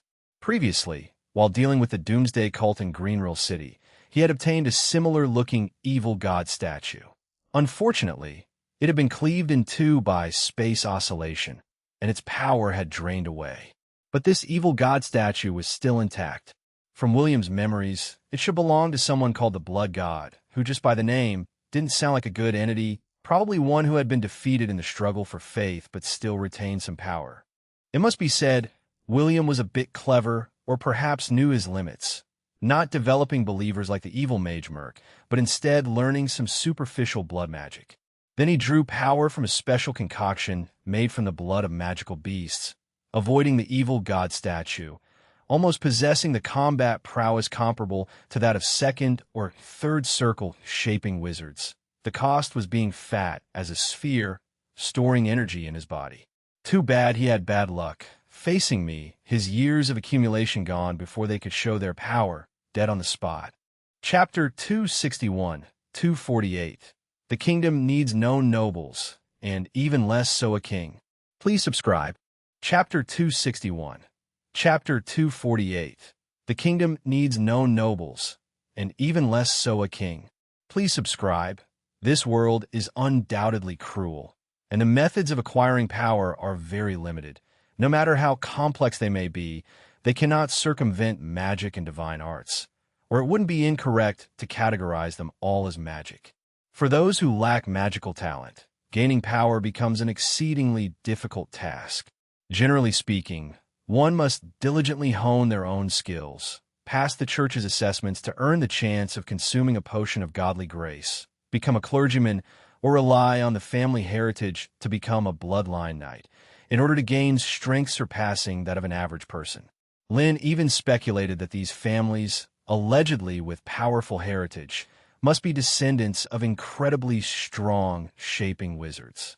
The church, however, did not attempt to completely annihilate them, or perhaps Ella believed these people were no threat at all. Also, because there were not many ways to gain power, even William, who possessed vast wealth and noble status, had to rely on methods like the evil god statue. According to the intelligence gathered by Laud and others these days, Worshipping evil gods was not something rare among some nobles, and was even quite popular in the Sika's empire. This was indeed a quick shortcut to becoming stronger, but unfortunately, it was also a trap. Lin examined the blood god statue in his hands, turning it over and over, always very curious about what divine arts really were, and how they could enable a person to display various miraculous supernatural powers without understanding the principles of the spells. Obviously, this was not the sole privilege of the church. Previously, when dealing with the Doomsday Church followers, Lin had sensed something amiss. The practice of shadow magic was difficult, and most of it was on record. Yet during the surprise attack on the Doomsday Church base, a large number of wizards capable of using shadow magic emerged. It was likely that they had been granted these abilities through a method similar to divine arts. Lin pondered for a long time. In fact, his actions of linking wizards through the magic network to draw computing power were somewhat similar to the divine ascension method created by spiritual energy wizards. Both used external forces to raise their own power limits. The difference was that his methods were milder and utilized the smart brain as a medium. Perhaps it was for this reason that Lin had not perceived the spiritual pollution mentioned by Herav and others. Since the smart brain could conduct part of the knowledge directly into another person's mind, then if one were to fully decipher the other's spiritual power frequency, could magic be granted to someone else in the same manner as divine arts? It might be worth trying at some point. As he was contemplating, a faint light appeared on the index finger of his right hand, and Lin immediately realized that Anthony had once again entered the magic domain. Within the miniature cosmos of magic mimicry, Anthony stood amidst the void, gazing at the star map beneath his feet that was in constant motion. Unlike the previous simple shock, after systemically studying the knowledge of arcane mathematics, he was now able to deduce the relative positions and motions of each star. Contact with Lin over these days further revealed to Anthony that the breadth of Lin's knowledge far exceeded his expectations. From the formation of thunder and lightning to the cosmic laws of the starry sky, Lin addressed them with ease. However, according to Lin, this knowledge was just the basics, the most superficial laws of the world, and the underlying causes belonged to another, much deeper field of study that might very well be a realm only perceivable in the legends. Lin's figure materialized within the magic domain, speaking with confusion, as it was not the time for teaching. Anthony nodded, then spoke again. Recently, the old king's health has deteriorated day by day, and the dispute between the two princes has become increasingly fierce. Anthony cautiously inquired. Lin replied with ease. Anthony breathed a sigh of relief, and then he began to tell Lin about his plan for a magic kingdom. Simply put, it was to secretly support the second Prince Hatter's ascension to the throne, incite the royal family and some nobles to confront the church, ensuring that wizards have a place to stay within the country, and create a magic world that controls the kingdom from the shadows. But after learning about the existence of Wizard Land and the secret magic society, Anthony's ambition undoubtedly grew much larger. Perhaps they could take it a step further and collaborate with the royal family and some nobles to completely eradicate the local church's influence, creating a realm truly belonging to the wizards. However, this would mean facing the inevitable crusade from the church as well as the Sika's empire, a confrontation no single school of wizards could withstand. Hence, Anthony needed to ascertain the stance of Wizard Land and the Secret Magic Society. Lin interjected with a sudden question after listening to Anthony's proposal. Of course, it is Anthony intended to say the wizards, but he was keenly aware of the nobility's deep-rooted power within the kingdom, which was not easily shaken. Anthony thoughtfully said, considering it the most sensible approach, "This will inevitably lead to problems." Lin spoke with certainty. Anthony frowned.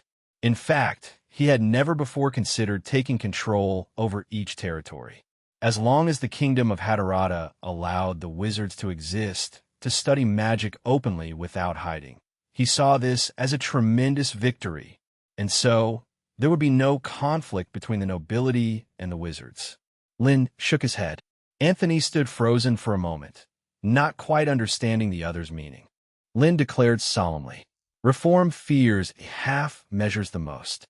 Leaving behind a large number of old power interest groups would become maggots, undermining the system internally.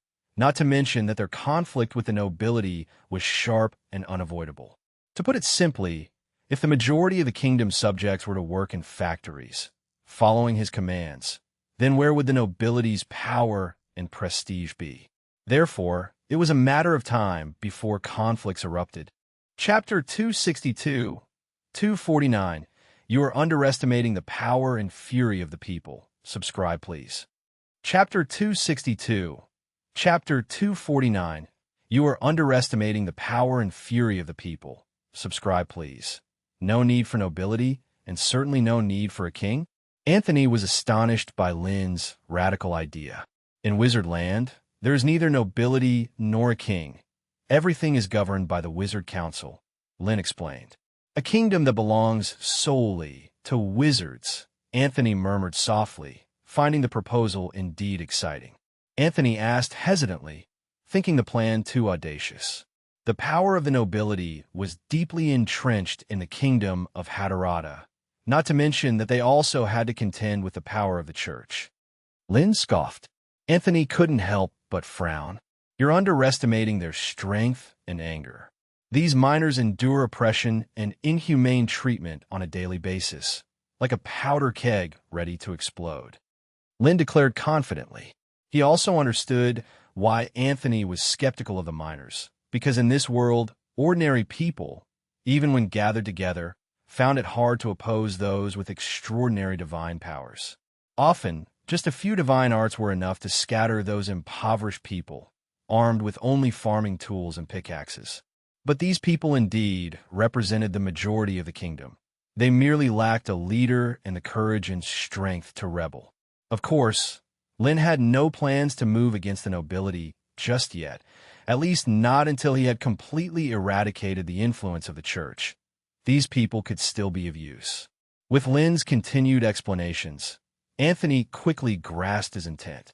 First, use the power of the royalty and nobility to deal with the Holy See, and then sweep away these people to create a kingdom solely for wizards.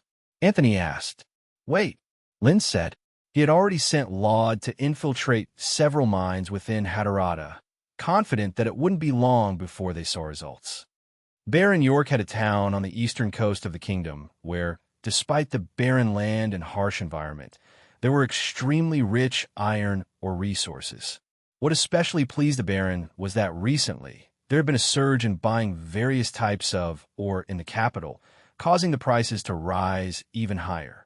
There were rumors that this might be related to a struggle for succession within the royal family. As for York, who was indulgent without many ambitions, it mattered little to him which prince ascended to the throne. He was only concerned about seizing this rare opportunity to make a fortune and offset the deficits caused by his lavish lifestyle. And naturally, this task of increased production fell upon Rupert, who was the overseer. Rupert did not disappoint the Baron. Almost every week, the amount of iron ore sent to the capital increased.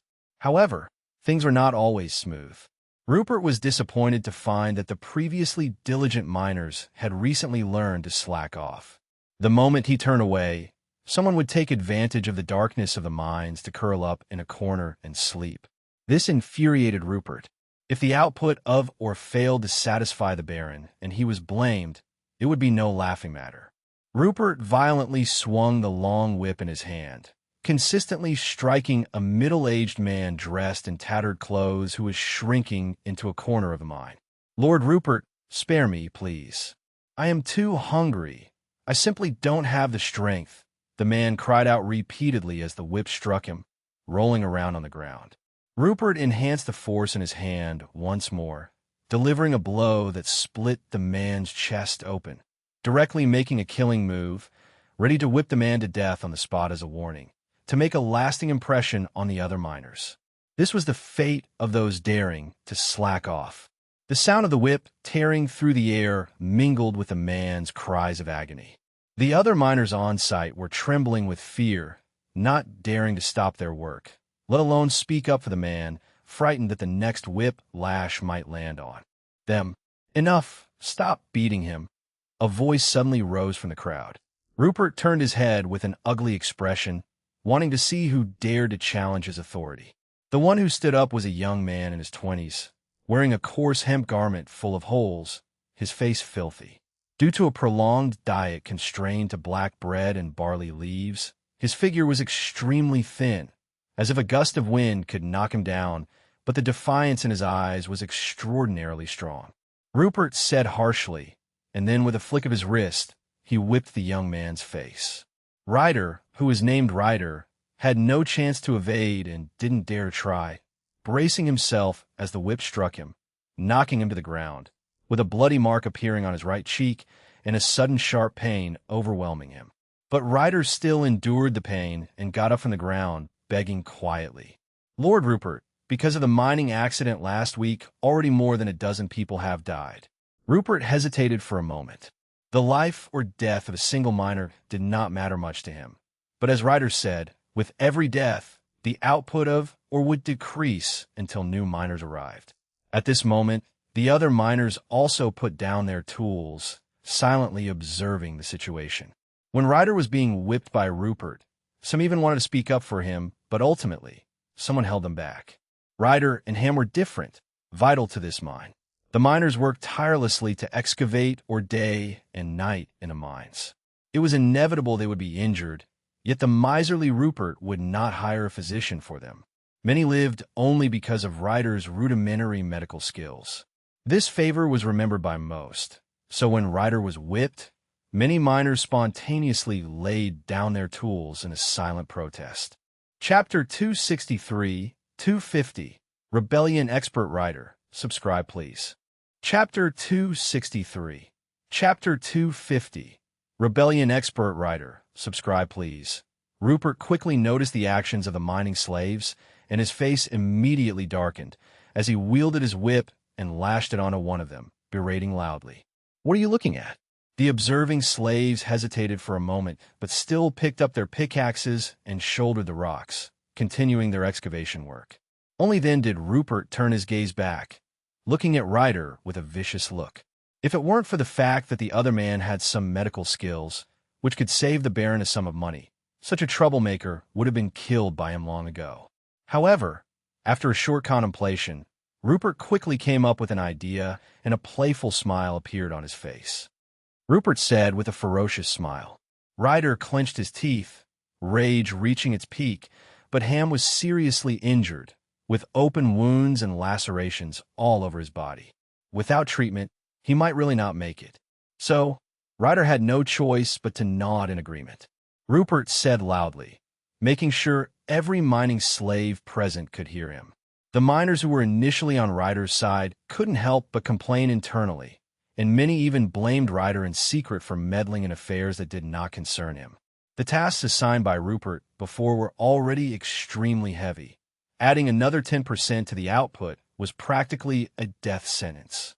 Ryder dared not meet the gazes of the crowd. He took out some herbs from his pocket and quickly treated Ham's wounds as best as he could. The rest was up to fate. Then, without any delay, Ryder picked up the pickaxe, working harder than anyone else. There were over 1,000 mining slaves in this mining area, though they were one man short without Ham. With Ryder leading by example, everyone worked desperately to secure a meal for dinner. Rupert also did not dare starve these men for the night over such a trifle, for if it affected the next day's mining, he would be the one getting scolded. After a long day's work, the majority of the miners still received their dinner, a piece of black bread and a broth made from wheat leaves. It was almost devoid of nutrition and even hard to swallow, but every slave devoured it quickly. The heavy physical labor had made them disregard everything else. They just wanted to stuff their stomachs, as any edible thing seemed like a rare delicacy in their eyes. However, Rupert was very stingy, providing only enough food to keep them from starving. Some of the miners, who were in extreme discomfort from hunger, even resorted to digging up grass roots from the ground. Ham, who had slacked off earlier, naturally did not receive any food. Ryder, unable to bear it, gave away his own portion. Hem had looked after him when he first arrived at the mine, and Ryder naturally could not ignore him now. The crushed wheat leaves mixed with the dark broth slowly poured into Ham's mouth, allowing the severely injured man to regain a trace of strength. But he shook his head at the black bread that Ryder passed to him. Ryder pulled open his own bag, which was filled with unidentified herbs. Ham finally reached out and took the small piece of black bread, devouring it hungrily. If he didn't eat more, it was very likely he wouldn't survive the night. Ryder watched him eat while stuffing the mouthfuls of Suzuki grass into his own mouth. The grass was extremely bitter, and he wasn't sure if it was edible, but since it could heal wounds, he assumed it must not be poisonous. Anyway, it was better than starving. Ham quickly crammed the black bread into his mouth, licked the crumbs off his hands, and then began to tremble as he clasped the wooden figure hung around his neck, starting to pray devoutly to the great Lord of the Stars and the moon goddess Ura, confessing his sins and hardships and beseeching her to help him make it through the night. Ryder couldn't help but ask. Many miners in the mines believe in the goddess Ura, but a lot of devout believers still died in the last mine disaster, which made Ryder immensely confused. If that goddess really existed and was as holy and compassionate as people said, then why wouldn't she protect her believers? Ham murmured as if in a dream. This is all a test from the great Lord for you and me. Otherwise, after death, we would fall into endless hell to be eternally tormented by fire and boiling oil, Ham said with fear. He didn't know if the suffering he endured was enough, nor if his devotion could touch the great goddess Sura, but the instinct to survive made him pray, for it was the only thing he could do. For them, the slaves who had lost their homes due to war and famine, captured and brought to the mines with no future, all they could hope for was to enter the divine kingdom after death, to enjoy eternal bliss. Ryder was blank-faced, having heard similar sermons more than once, but inside he was even more confused. However, the mine guards didn't give them the opportunity for a detailed discussion, swinging their whips and urging the miners to quickly go to sleep. Talking to each other late at night was forbidden, and they only had 5 hours of rest. Ryder had no choice but to suppress his doubts, lying on the bed made of grass leaves. The exhaustion from a hard day's mining soon sent him into a deep sleep. About half an hour later, a guard holding a torch, taking advantage of no one being around, placed an exquisitely crafted ring onto Ryder's hand. Meanwhile, in Yaida Harbor, in the dean's office, Lynn also received Ryder's information in sync. A boy with a bit of knowledge in herbs, a rebellious spirit, and some prestige among the many miners. The problem was that he was a bit too young, with insufficient experience, probably unable to cause any major trouble. But people could be cultivated. Lynn stroked his chin, thinking that since the magic domain could emulate a microcosm, then according to the computing power of the AI, replicating some classic historical scenarios should be no problem. Lin brought up historical data on various peasant rebellions like the Yellow Turban Rebellion, Wagong Uprising, and Huangchao Rebellion. There were plenty to choose from, like clearing levels in a game, able to rapidly turn someone into a professional at starting rebellions. Lin pulled up the data on the various historical peasant uprisings and decided to start him off with a modified version of the day's village uprising. Chapter 264, 251. Do you want books hidden in fish bellies, wild foxes howling in the night, or signs from heaven? Please subscribe. Chapter 264, Chapter 251. Do you want books hidden in fish bellies, wild foxes howling in the night, or signs from heaven? Please subscribe. Amidst the haze, Ryder had a most peculiar dream where he saw himself transformed into someone else, a poor laborer in a vast empire, conscripted and sent off to guard the borders of fishery. An urgent voice reached his ears, and Ryder groggily opened his eyes to see a man with a shaggy beard in front of him. Wu Guang. The name suddenly surfaced in Ryder's mind. This man was his good brother, someone trustworthy. The two were temporarily promoted to fort captains because of their outstanding abilities, assisting the officers of the Great Qin in escorting 900 laborers to the borders at fishery. And his own name seemed to be Chun Sheng. Ryder looked confused. In fact, He was completely unfamiliar with these two names, but the him in the dream had long since forgotten everything that came before. Ryder hesitated for a while, not snapping back to reality until the other man repeatedly called his name. He looked outside at the dim sky and the pouring rain and asked with confusion, "What's wrong, Big Brother Wu?" "No, I just received some very bad news," Wu Guang said with a sigh. "Alas, Qin laws have always been harsh. If we exceed the deadline and fail to reach the border, by law we shall be beheaded." At this news, Ryder was startled. He knew nothing of so-called Qin laws and hadn't even fully figured out why he was there, with only some vague memories in his mind. But he felt a natural closeness to the man in front of him. His good brother wouldn't deceive him. This meant they were going to die soon. Fear of death immediately surged in Ryder's heart. But even more so, he felt helpless. "Listen me, my good brother." Wu Guang spoke with fervent passion. "The Qin has excessively levied corvée and waged wars year after year, forcing us poor people to suffer indescribably. Now, the founding dragon, Qin Shi Huang, is dead, and the second emperor has succeeded him. His cruelty surpasses his predecessor, and he's even conspiring to kill Prince Fusu, the rightful heir." Wu Guang said, patting Ryder vigorously and speaking with great excitement. Though Ryder hardly understood, his blood was boiling, and he grasped one clear point. If he was going to die either way, he might as well fight back. However, his enthusiasm only lasted a moment.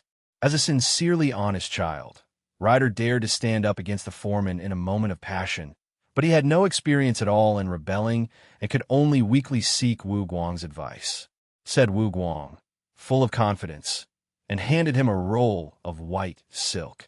"Tomorrow, when you go out fishing, find a way to stuff it into the belly of the fish." Ryder carefully accepted the white silk and saw that it was written in a red ink as bright as fresh blood. "Great Chu shall rise, King Chun Sheng." Ryder was completely stunned. Wasn't his name supposed to be Chun Sheng? This. Isn't this a bit too much? Otherwise, do you want to try?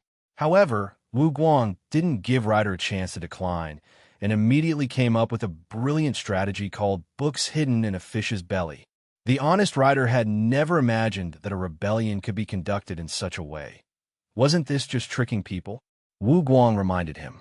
The next day, following orders, Ryder, who had stuffed the white silk into the fish's belly, soon witnessed his good brother's performance once again. With books hidden in a fish's belly before and the wild fox's night howls afterward, Ryder managed to bamboozle the crowd of laborers, and he keenly noticed a change in the way they looked at him compared to before. The moment had quietly arrived. Taking advantage of an officer in the escort team getting drunk, Wu Guang began his acting career, first deliberately claiming in front of the officer that he was going to escape, provoking the officer's anger, which led to public humiliation and flogging, igniting the rage of the people. Then, joining forces with Ryder, he killed 2 accompanying officers with a sea sword and gathered everyone together to give an inspirational speech. Reed stood dazed on the platform. Although he was the main character among the main characters, Chun Sheng, as proclaimed by Wu Guang, he was like a puppet being manipulated. In a daze, his soul seemed to be drifting away from his body. Reed saw himself standing on the stage, raising his hand high and issuing an exhilarating roar from his mouth. In an instant, the response was like a mountain echoing with the roar of the sea, resounding through heaven and earth. The laborers below, one by one, raised their torches and cheered in unison. In the midst of this thunderous shouting, Ryder awoke from his sleep, sweating profusely. The familiar, dreary mine tunnel was still in front of him, and all the memories he had lost before came flooding back into his mind. Was it a dream? Ryder thought this way, but everything he had experienced was so real, almost indistinguishable from reality. He could even remember every detail of the dream clearly. For a moment, Ryder couldn't tell whether he was truly the Imperial Camp Commander, Chun Sheng, or Ryder. He didn't know what it meant by Zhuangzhou dreams of butterfly, but at this moment, he had a similar feeling. Suddenly, Ryder felt something unusual in his hand. He looked down and discovered that at some point, a delicately styled ring had appeared on the index finger of his right hand. He had never seen something so exquisitely made. The face of the ring bore extremely mysterious patterns and was emitting a faint glow. Audiobook-style.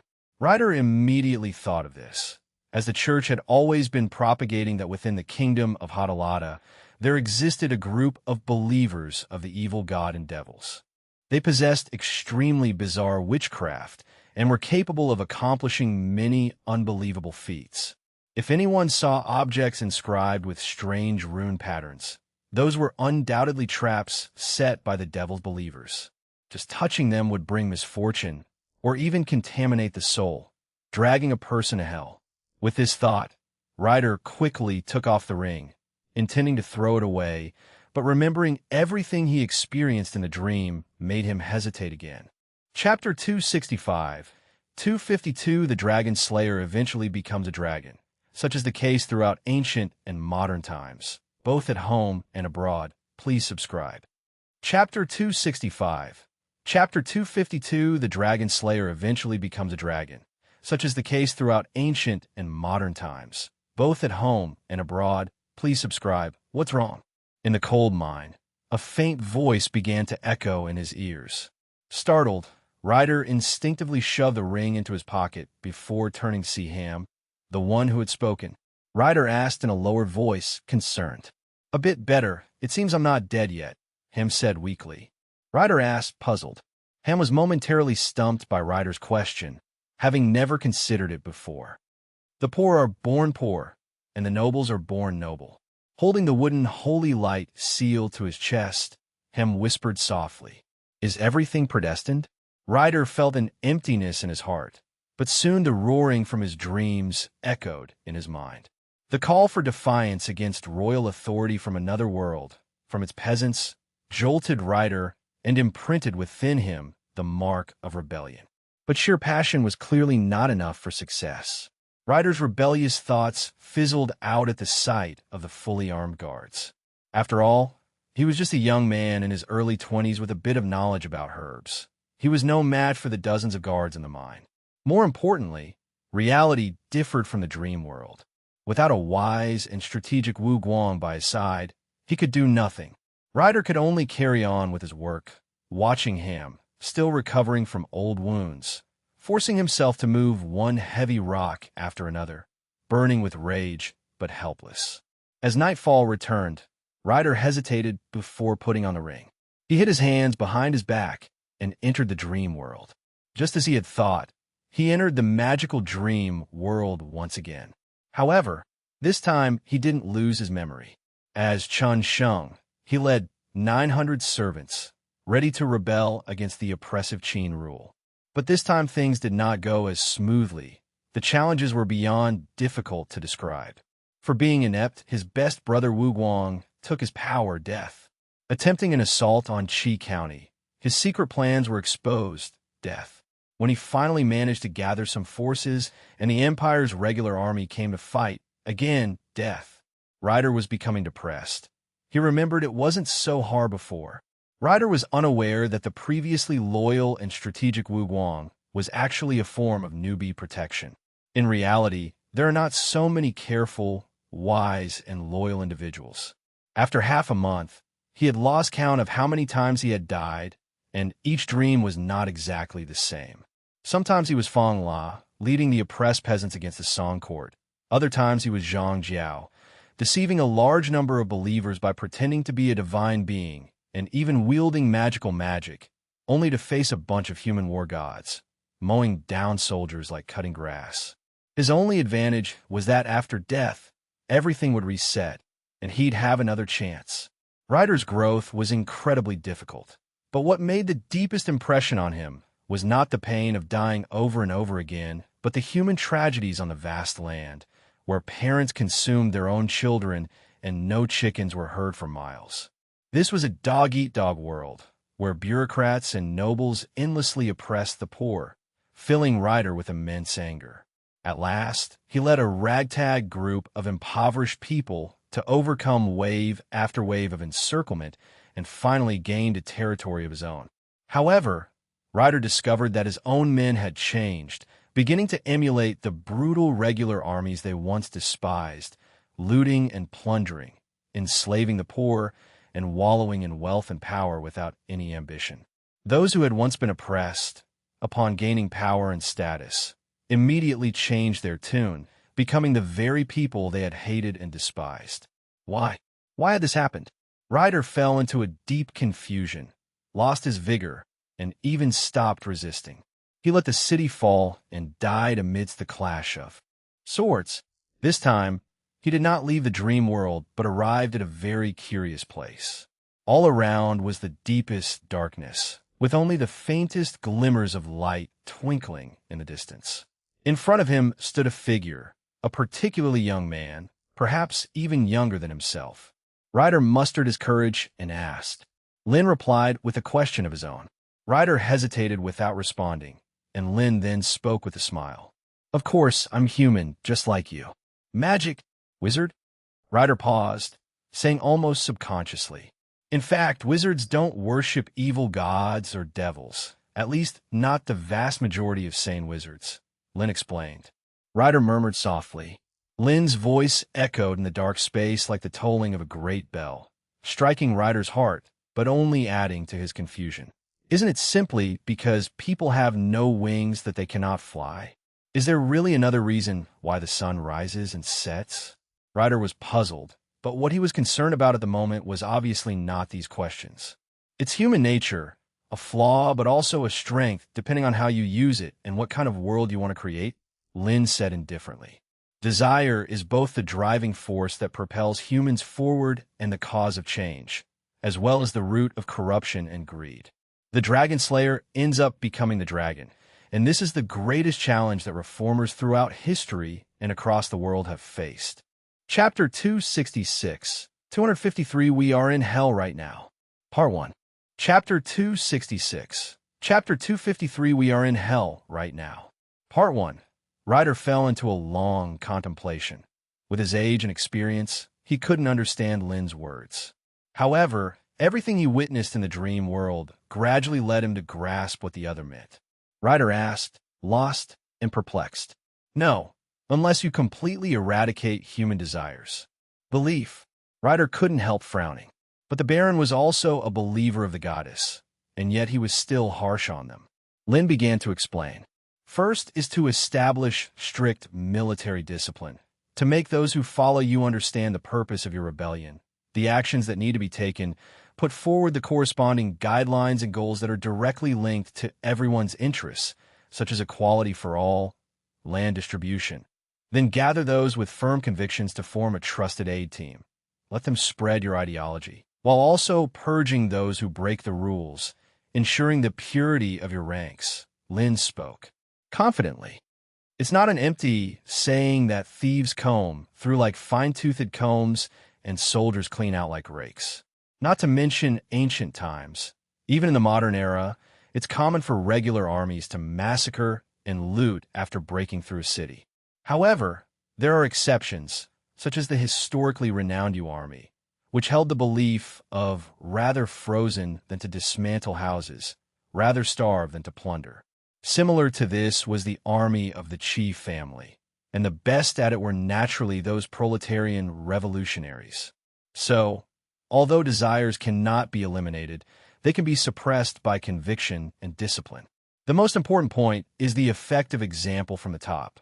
If the upper echelons are corrupt, the soldiers below are not fools, and all the talk becomes empty. All these are mere symptomatic treatments, not a cure. They can manage an army, but not a vast kingdom. You can also find your own answers in the dream world, Lin said slowly. Ryder nodded, not quite understanding, but etching these words deeply into his heart. Then what are these dreams? Ryder asked with a puzzled expression. Because the scenes in the dreams were so real, with cultures and customs quite different from this world, sometimes he couldn't distinguish which was reality and which was the dream world. Who knows? The world is vast, and the experiences you have in dreams might indeed be happening in some corner of this world, Lin said with a smile. Ryder took a deep breath, readying himself. His experiences in the dream world had long made him understand that there is no such thing as a free lunch.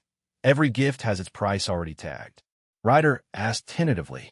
Hell, Lin couldn't help but laugh, then shook his head and sighed. Could this place be the legendary Hell? Ryder paused for a moment, but before he could ask, the entire dark space began to shake violently, and then he was ejected from the magic domain. It was not until this moment that Ryder realized the trembling around him hadn't stopped. In fact, it had become more violent, and cries of alarm echoed in his ears. Amina disaster. Ryder's pupils shrank with dread. Having spent 5 years within this mine, he was acutely aware of the horror of mine disasters. So without even taking time to collect his things, he hurriedly ran out of the mine along with the chaotic crowd. Outside in the mining field, there was utter chaos. Heavy rain poured down from the sky, and the cold raindrops fell on everyone, mixing with the night's chilly wind to dispel the haze of sleepiness. Through the fearful recounting of the surrounding miners, Ryder came to understand that a small section of the mine underground had suddenly collapsed due to the relentless seepage of rainwater over the past few days. Fortunately, the collapse hadn't spread further, otherwise they all might have perished in their sleep. Rupert, the overseer, scowled as he finished counting the numbers and found that over 30 people were missing. This meant they were left in that part of the mine, either trapped under the collapsed sections or perhaps outright crushed by falling stones. Why'd it have to be now? Rupert was extremely irritated. In 2 days, the car team for transporting the mined ores was due to arrive, and if the ores harvested did not meet Baron's expectations, he would likely be punished. However, he didn't intend to organize a rescue immediately. The situation in the mine was still unclear, and rushing in recklessly might trigger a secondary collapse. Most importantly, Rupert knew all too well that once a mine disaster occurred, the chances of survival for those trapped inside were slim to none. Rather than spending days digging out bodies, it would be better to focus on mining more ores in other shafts to meet this month's quota. These miners, to put it plainly, were just expendables. Dozens or hundreds of them were brought to this mine every month. If they died, they died. Lord Rupert, Carlo. My brother Carlo is still in there. I beg of you, please save him. A raggedly dressed man pleaded with Rupert to organize a team and start rescue efforts.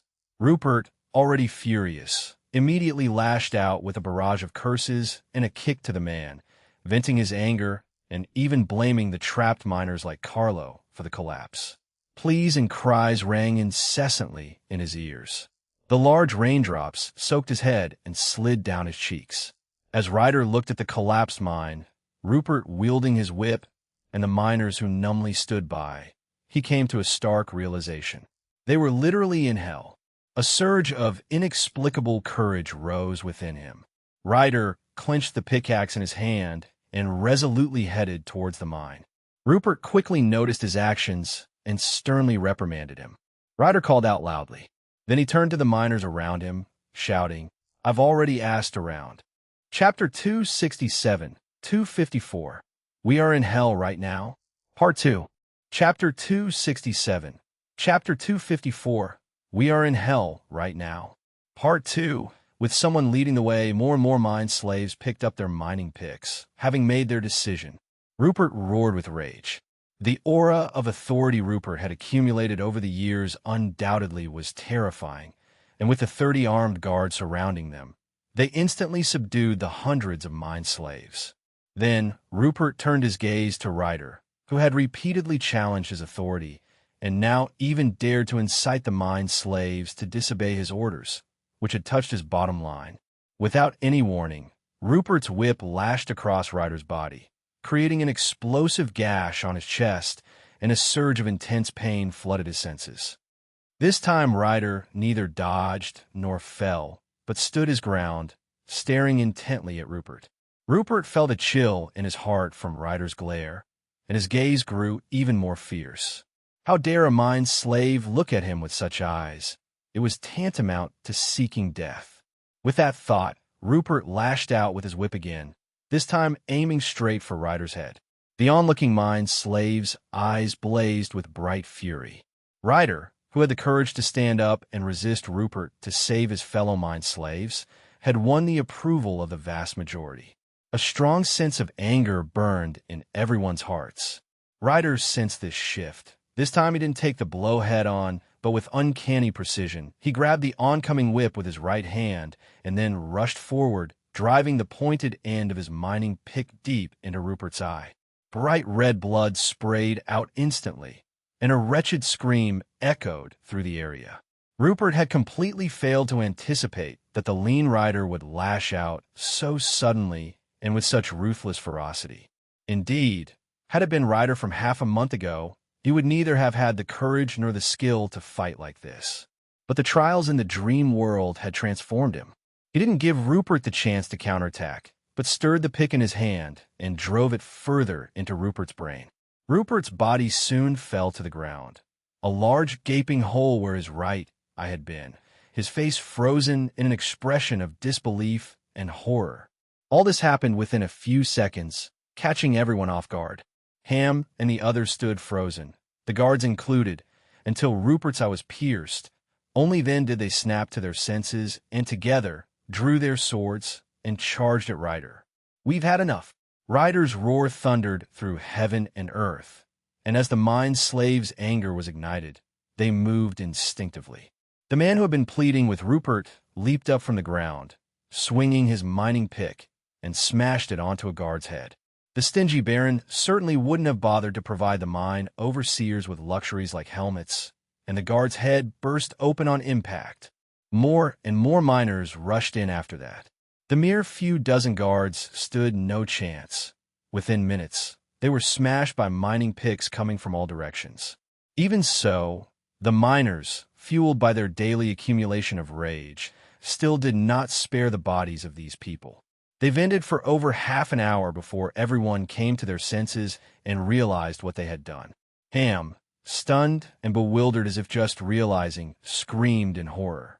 Seeing the bodies of Rupert and the others on the minefield already reduced to an indistinguishable mess of flesh and mud, many of the mine slaves knelt on the ground, shivering and clearly at a loss. Ryder shouted sharply. Rupert would never care about our life or death. This time it was Carlo trapped in the disaster. Next time it will be you. It will be me. Ryder looked at the people around him and called out loudly. "I've had enough. Had enough of spending every day in the dark, sunlight-less mines, begging for scraps like a pathetic hyena, hoping that Rupert would spare us a few hard pieces of black bread, all the while worrying about when the rocks above our heads might crash down and bury us beneath the earth forever. I believe you have not forgotten Timmy, Finn's turn." Ryder named one after another the mine slaves who had died in the mines, some buried in disasters, and others whipped to death by Rupert himself. He spoke for several minutes, mentioning 60 to 70 names, and this was just a portion of those who had died in the past 3 months. To please the Baron and mine more, or Rupert completely disregarded their lives, leading to the recent spate of frequent mining accidents. "We can't fight against the Baron. This is all God's will, otherwise all of our souls will fall into hell," Ham said with a trembling voice. Ryder bellowed in anger. "Wake up, Ham!" Ryder's piercing words rendered Ham speechless, and then he led the miners to open up the mine storeroom, allowing everyone to have a full meal. Afterward, he divided the nearly 1,000 mine slaves into 2 groups. One group remained at the minefield to dig and rescue those trapped like Carlo. The other group joined him in a night raid on the guard camp at the foot of the mine, changing into the guards' clothes and infiltrating the Baron's domain. Ryder acted swiftly, and his plan was meticulous. He hardly expended any effort to seize the entire estate and captured the still sleeping Baron York. The luxurious extravagance of a noble estate shocked and infuriated every miner who entered. Ryder immediately held a denunciation meeting on the spot, listing the opponent's crimes, and one by one, stabbing the terrified Baron York into a sieve. The last was the church. Armed with dozens of crossbow arrows scavenged from the estate, it only cost the lives of about a dozen people to execute the priest within the church. Although everything progressed very smoothly, Ryder was acutely aware that he had only completed the simplest step. He had to quickly rescue more mine slaves and strengthen his own team. Chapter 268, 255. Only tangible benefits can contend with firm beliefs. Chapter 268. Chapter 255. Only tangible benefits can contend with firm beliefs. At Yaida Harbor, within the principal's office, Lin used the secret ring of Arcana to spy on Ryder's every move from 1,000 kilometers away. He had considered whether to lend a hand, but it turned out Ryder was more formidable than he had imagined. Taking advantage of the mine collapse, Ryder had successfully incited the fury of the mining slaves, overturned the guards, and let out the miners' roar of never being enslaved. Then, in time, I will grant him witchcraft, Lin decided after some thought. It will be better to wait for Ryder to encounter trouble before seeking him out, rather than approaching him proactively, which could lead to misunderstandings. At the same time, he put away a list that was on the desk. These were the profiles of potential leaders that Laud and others had found in various mines. Since Ryder had performed even better than anticipated, there was temporarily no need to look for anyone else. If it fell into the hands of someone too stubborn, believing it to be the temptation of an evil spirit and reporting it, it could attract the unwanted attention of the church. In Lin's view, the greatest challenge for a wizard to establish a foothold on this continent, apart from the so-called divine descent, was how to solve the problem of faith. You should know that within the Sika's empire, the church's influence permeates every town and village. Even a minor baron's territory would have 1 or 2 priests stationed. Although these men have limited strength and can only cast weak first-circle divine arts through prayer, slightly stronger than a wizard apprentice, they form the foundation of the church, spreading the faith of Ella throughout every corner of the empire. Even subsidiary kingdoms like Hadlata are no exception. If this issue isn't addressed, even if they gain control of the kingdom, the people underneath will spontaneously resist them and become the church's informants. This was why Lin went to great lengths to coax Ryder into rebellion. It's only tangible benefits that can compete with steadfast faith. These mining slaves and the poor either worship Ella, spending their lives in the mines extracting ores, suffering exploitation by the nobility and the church, or they work in factories, which, although exhausting, offer substantial rewards. Aside from a few fanatical believers, the rest of the poor and slaves will naturally know which side to stand on. Knock, knock, knock. As Lin pondered, a series of knocks sounded at the door. Then, the door was gently opened, and Philip entered, holding an orange-yellow envelope. Lin immediately realized there must have been new developments. He just didn't know whether it was good or bad. But no matter what, such an important meeting was not to be missed. The technology for the internal combustion airships was already very advanced. Traveling from Yaida to Greenrill City would take less than 3 hours, which was quite convenient. At dusk, a massive airship slowly landed outside the Corona Tower. The attendants at the entrance had long since grown accustomed to such sights. But for Lin, the newly appointed star of magic, no one dared to neglect him. The station Grand Wizard Sanchez personally came out to greet him and also took the opportunity to express his gratitude. During the confrontation with August, if it weren't for Lin and Raphael's timely rescue, he would have likely lost his life. Please don't say that, Master Sanchez. August is not someone that can be defeated by 1 or 2 people alone. If it wasn't for your bravery in taking the lead and drawing the enemy's attention, the outcome would have been hard to predict, Lin replied humbly. The two conversed as they made their way and soon ascended to the sky realm. The spacious conference hall was already filled with people, and several legendary councilmen had arrived. This meant that he was the last to arrive, so he quickly took a seat. As soon as the meeting started, Herav didn't bother with pleasantries and got straight to the point. Who was Kahimo? Lin was initially taken aback, but after a moment of thought, he immediately realized that Kahimo was the person who brought the evil god statue into the wizard land. His real identity was likely to be that of a saint, or at least a cardinal. However, Lin had previously thought that Herav and the others had gotten rid of him long ago. It was unexpected that the man had only died after such a long time.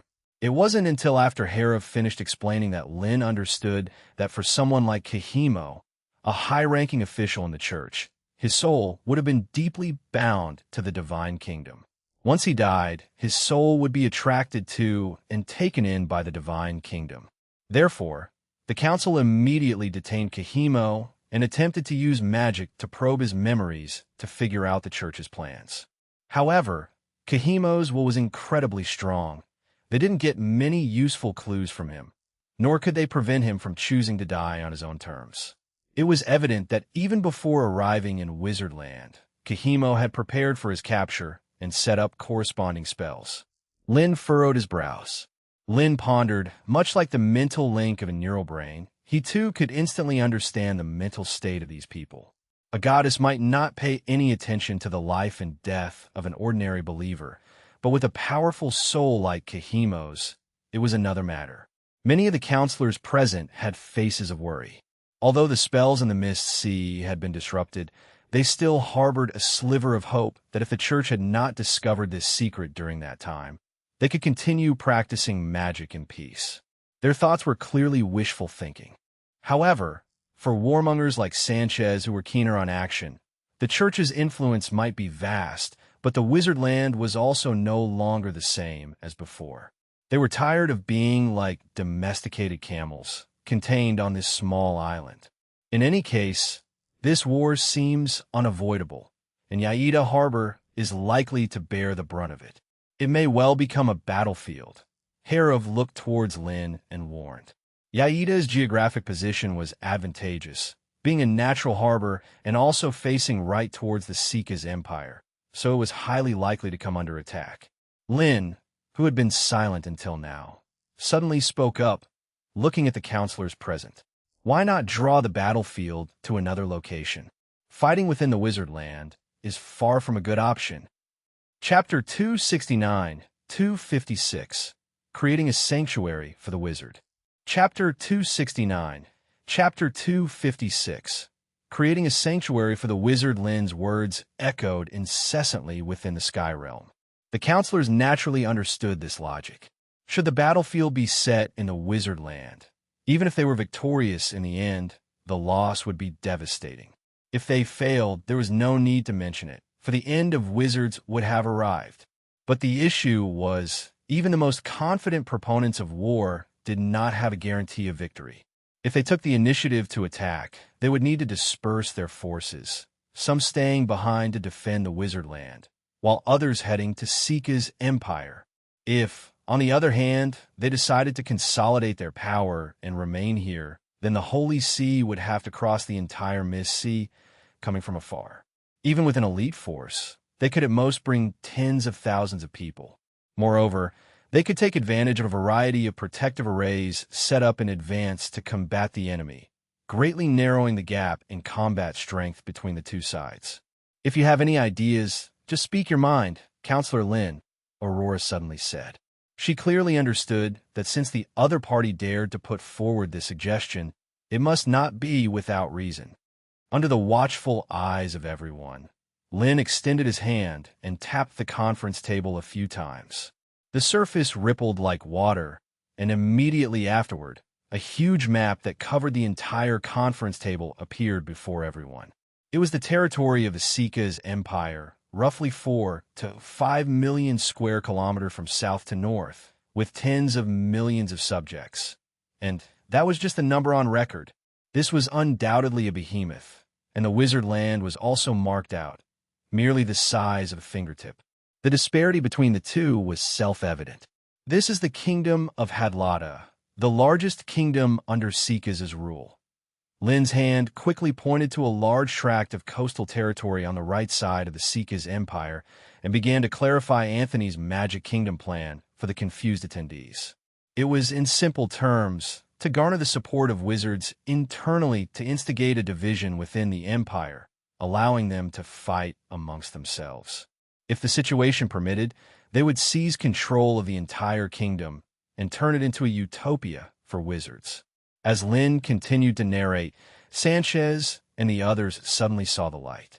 A glance at the map revealed that the Kingdom of Hadlata occupied nearly 1/5 of the Empire's territory. If this plan were successful, it would certainly be a significant blow to the Holy See.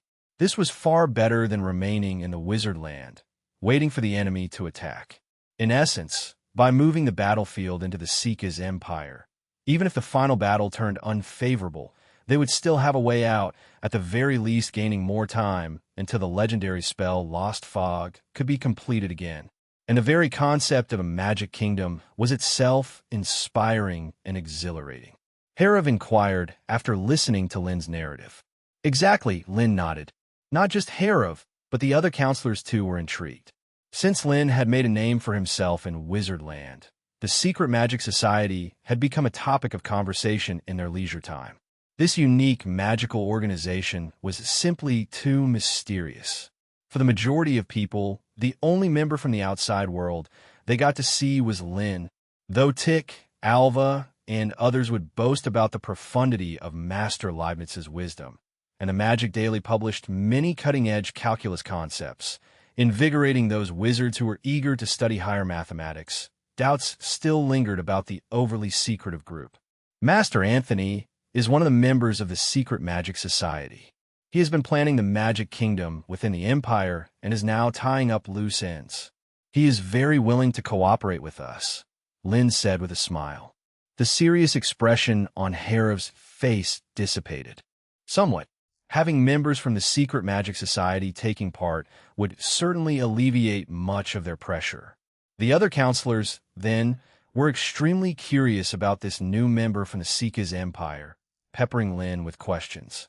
Lin did not withhold information and immediately explained Anthony's unique method, which enabled official wizards to successfully harness electromagnetic force. It seemed that Anthony had not expected Lin to keep this research on electromagnetic magic a secret. Perhaps he believed that the Secret Magic Society would not value his methods, thinking that being secretive about them would only be laughable. Upon learning that the method involved channeling the power of thunder into one's body, passively breaking down the magic power within, the attendees couldn't help breaking out in a cold sweat. Although using one's own body as an experimental subject was not unusual for wizards, the power of thunder was incredibly dangerous. Even for a great wizard, recklessly channeling thunder into one's body could lead to death. It can only be said that such a devotion to academia by a member of the Secret Magic Society was truly admirable. Of course, after decades of research, the Secret Magic Society now has a safe way to learn electromagnetic magic, even without relying on magic to generate thunder, no longer taking the life-threatening risks like before. As for the specific method, for now, it is still only open to members of the Secret Magic Society. Lin spoke eloquently. With Anthony acting as a cover, it would be much easier for him to propose various electromagnetic theories subsequently. Lin's words doubtlessly whetted everyone's appetite. The power of electromagnetic magic needed no extensive description. The lightning that streaked across the clouds and the occasional thunderstorms in Wizardland were evidence enough. Artificially generating lightning was undoubtedly key to learning thunder magic. Otherwise, they would have to wait for thunderstorm weather to fly thousands of meters into the sky to be struck by lightning. It must be understood that the electric current mimicked by magic power was essentially still magic power. After being broken down by the material decompilation skill, nothing would be gained but magic power. So, to truly learn magic, one must find the most elementary form of the element. Tick, Alva, and Ellison, who had previously joined the Secret Magic Society due to their interest in advanced mathematics, were delighted. They hadn't expected such a perk. All right, regarding electromagnetic magic, please discuss that after the meeting. Herav interrupted the clamor of voices with a solemn tone. As discussions in the sky realm fell silent, the more than 140 counselors pondered and hesitated for a moment before expressing their votes. In the end, the meeting concluded with nearly 80% of the counselors supporting the Magic Kingdom plan. Chapter 270-257. The Frightened Earl Joys Who Fled Overnight. Chapter 270. Chapter 257. The Frightened Earl Joys Who Fled Overnight. After the meeting, the council members left the Sky Realm with heavy hearts. Having become familiar with several great wizards, Lynn also took the opportunity to inquire about the war preparations of Greenrill City.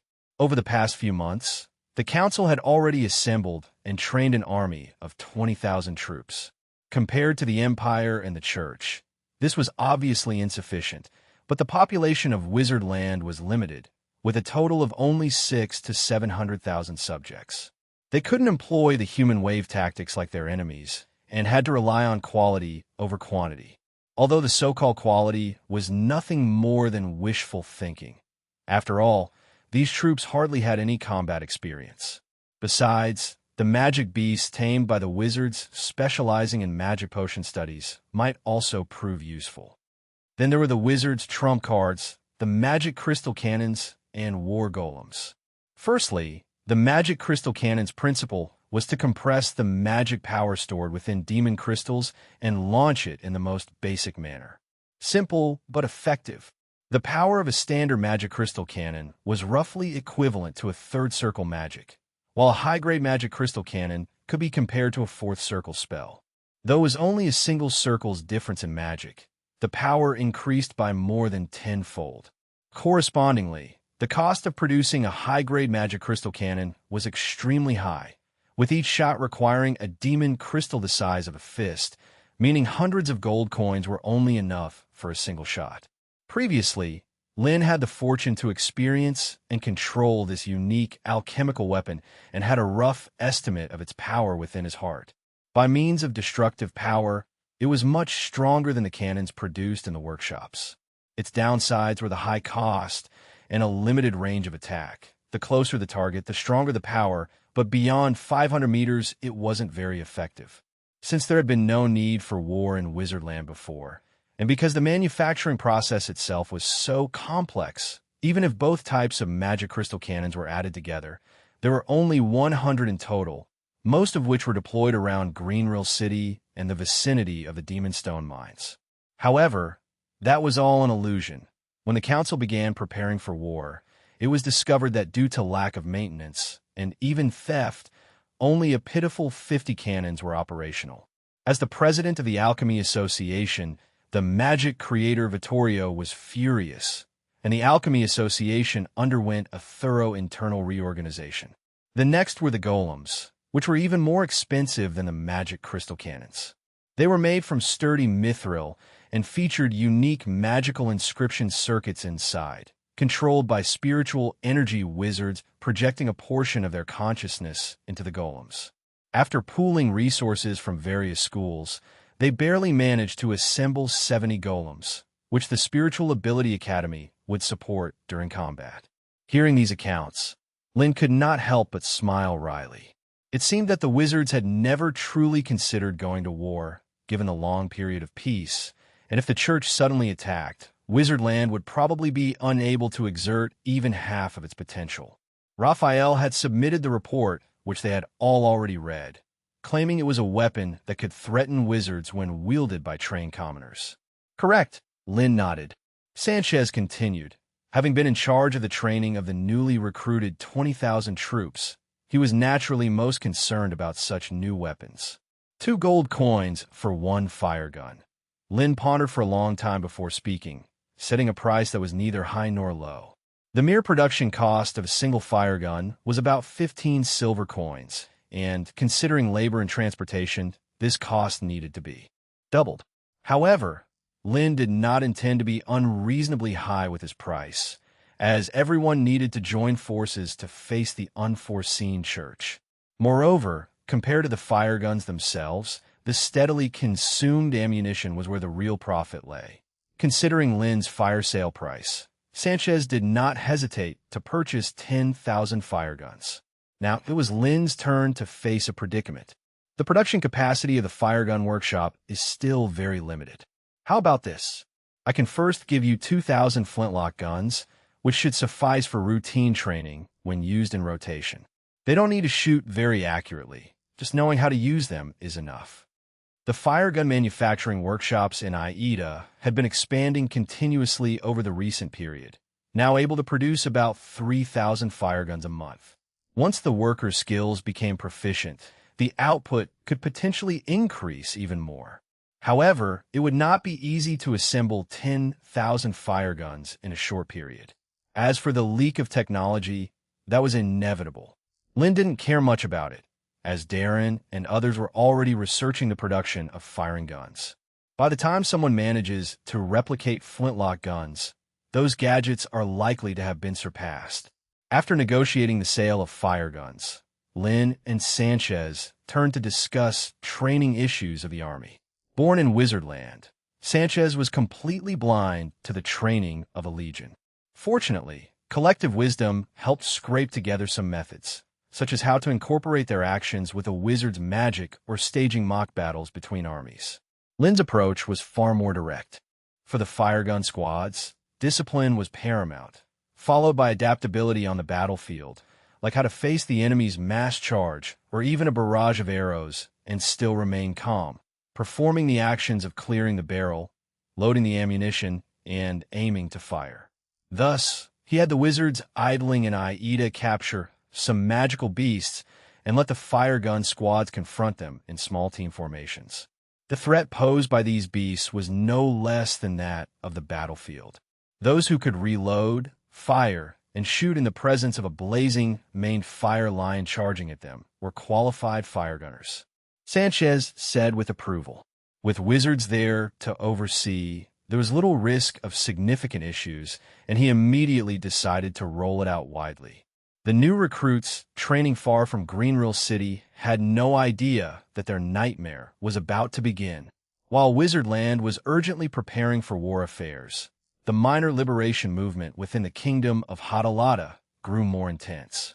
Starting from the small domain of Baron York, Ryder had swept through almost 1/7 of the kingdom of Hadalata's territory in less than a month, rallying a force of over 10,000.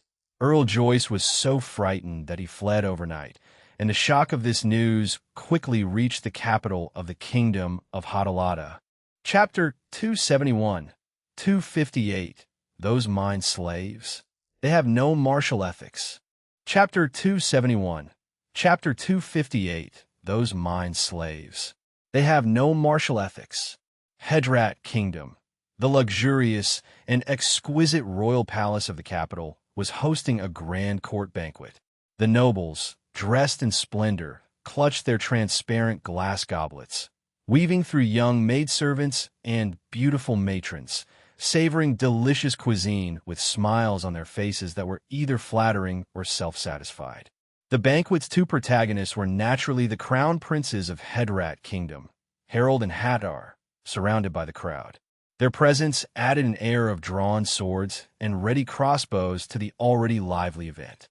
Yet on the throne, the monarch of Hedrat Kingdom, Basil, seemed to be left out, but it appeared that he paid no mind to the slights of the nobility, indifferently watching the dispute between the two princes as if he were observing a dull play.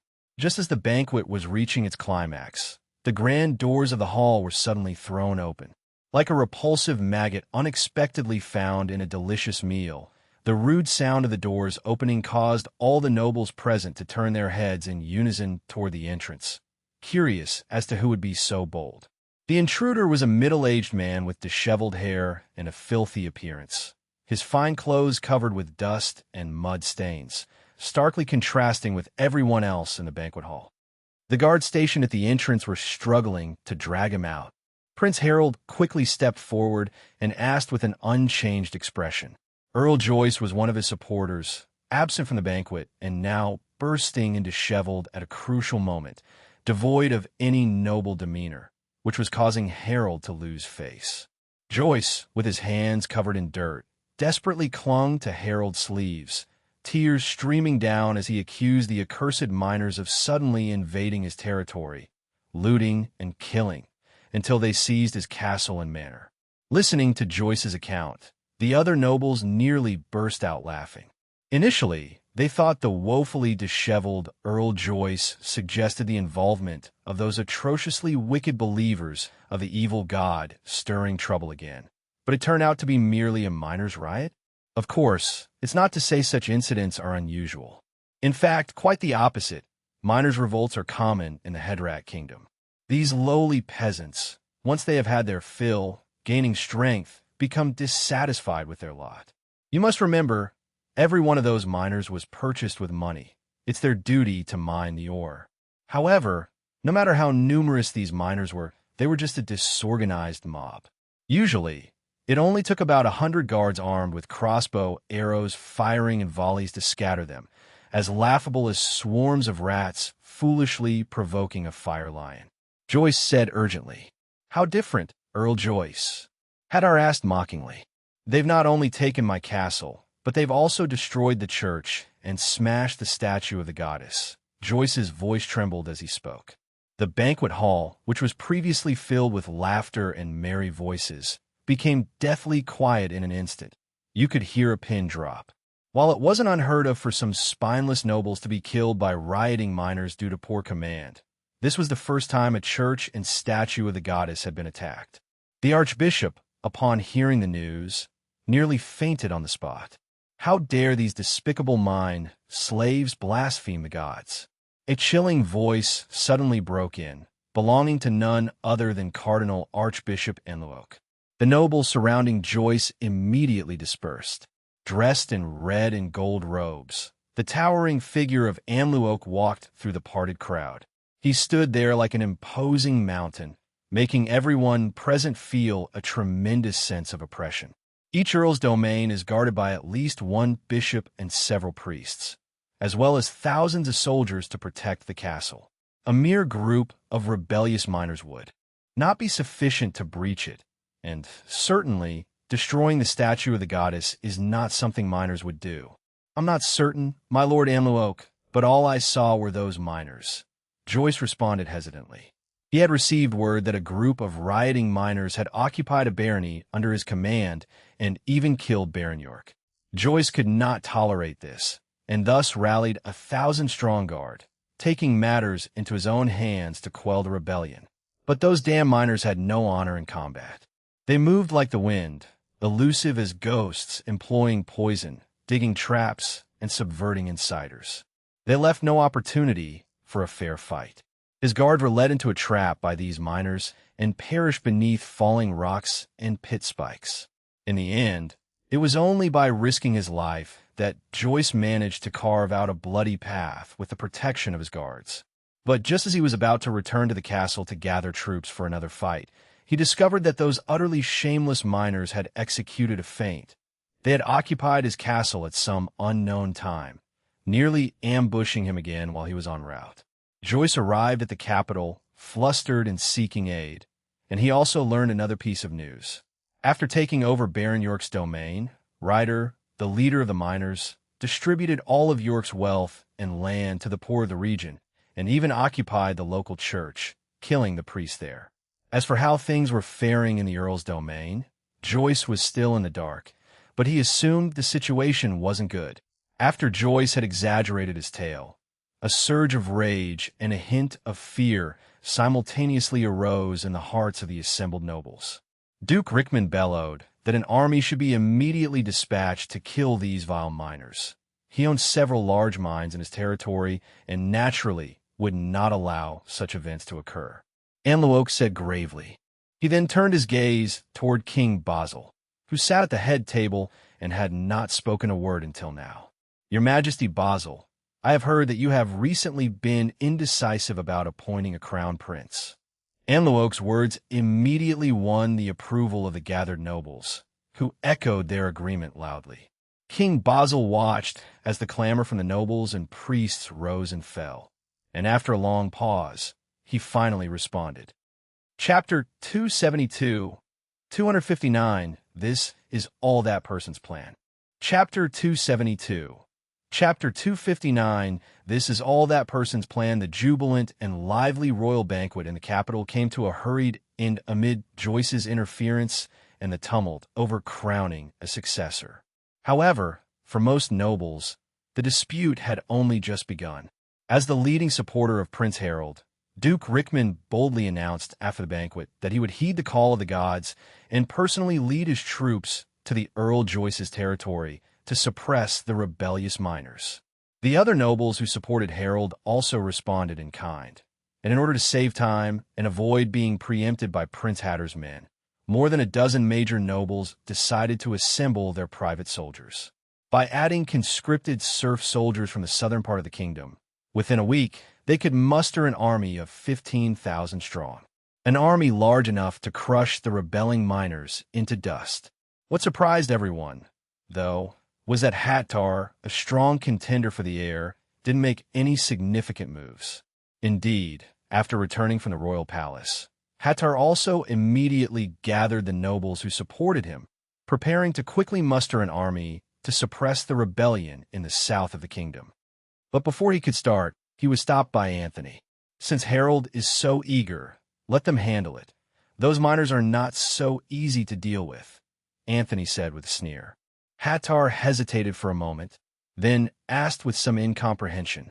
He didn't think these people had the capability to cause any real trouble. Though Earl Joyce had boasted about that supposed miner leader, in Hattar's opinion, they were merely clever, nothing more. They had simply taken advantage of Joyce's unpreparedness, using despicable tactics to catch him off guard. The untrained poor had no chance of withstanding a battle, even with wizard assistance. After all, the miners' act of blowing up the goddess statue had infuriated the church. Archbishop Amlooke had even stated at the banquet that he would send several archbishops and a team of priests to join the effort, unless Anthony, as a great wizard, was willing to take action himself. Anthony neither confirmed nor denied, preferring to speak ambiguously for now. It wasn't time to expose the secret magic society in Wizardland. If the kingdom remains stable, you are unlikely to gain any advantage. Even disregarding the church's interference, Harold supporters are more robust than yours. Only an appropriate crisis could reverse your current disadvantage, he hinted. Although Anthony didn't know much about the miners, he was aware this was orchestrated by that one distinguished person. The troops hastily assembled would not be able to exterminate them. Hattar took Anthony's words as a silent agreement, feeling considerably less urgency. Still, the mere thought of Duke Rickman and others heading to Earl Joyce's territory without additional precautions made him feel insecure. His father, King Basil, had mentioned the appointment of a successor so explicitly for the first time and in front of the entire empire's nobility, no less. And given that Archbishop Amlooke himself had brought it up, it meant whoever resolved the minor situation, even if the choice displeased both men, they couldn't easily retract it. If Harold managed to succeed, that would pose a problem. Hattar hesitated, wondering whether to organize an army to follow the others, pretending to join in the suppression of the rebellion. Then, if the opportunity arose, he could turn on them, working with the miners and wizards inside and out, annihilating the private forces of the 10 or so nobles who had gone to the Earl's territory to crush the uprising.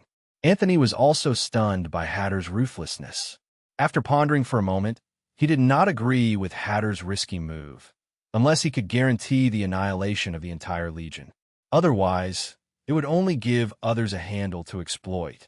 "You can send a team to scout the situation," Anthony tentatively suggested.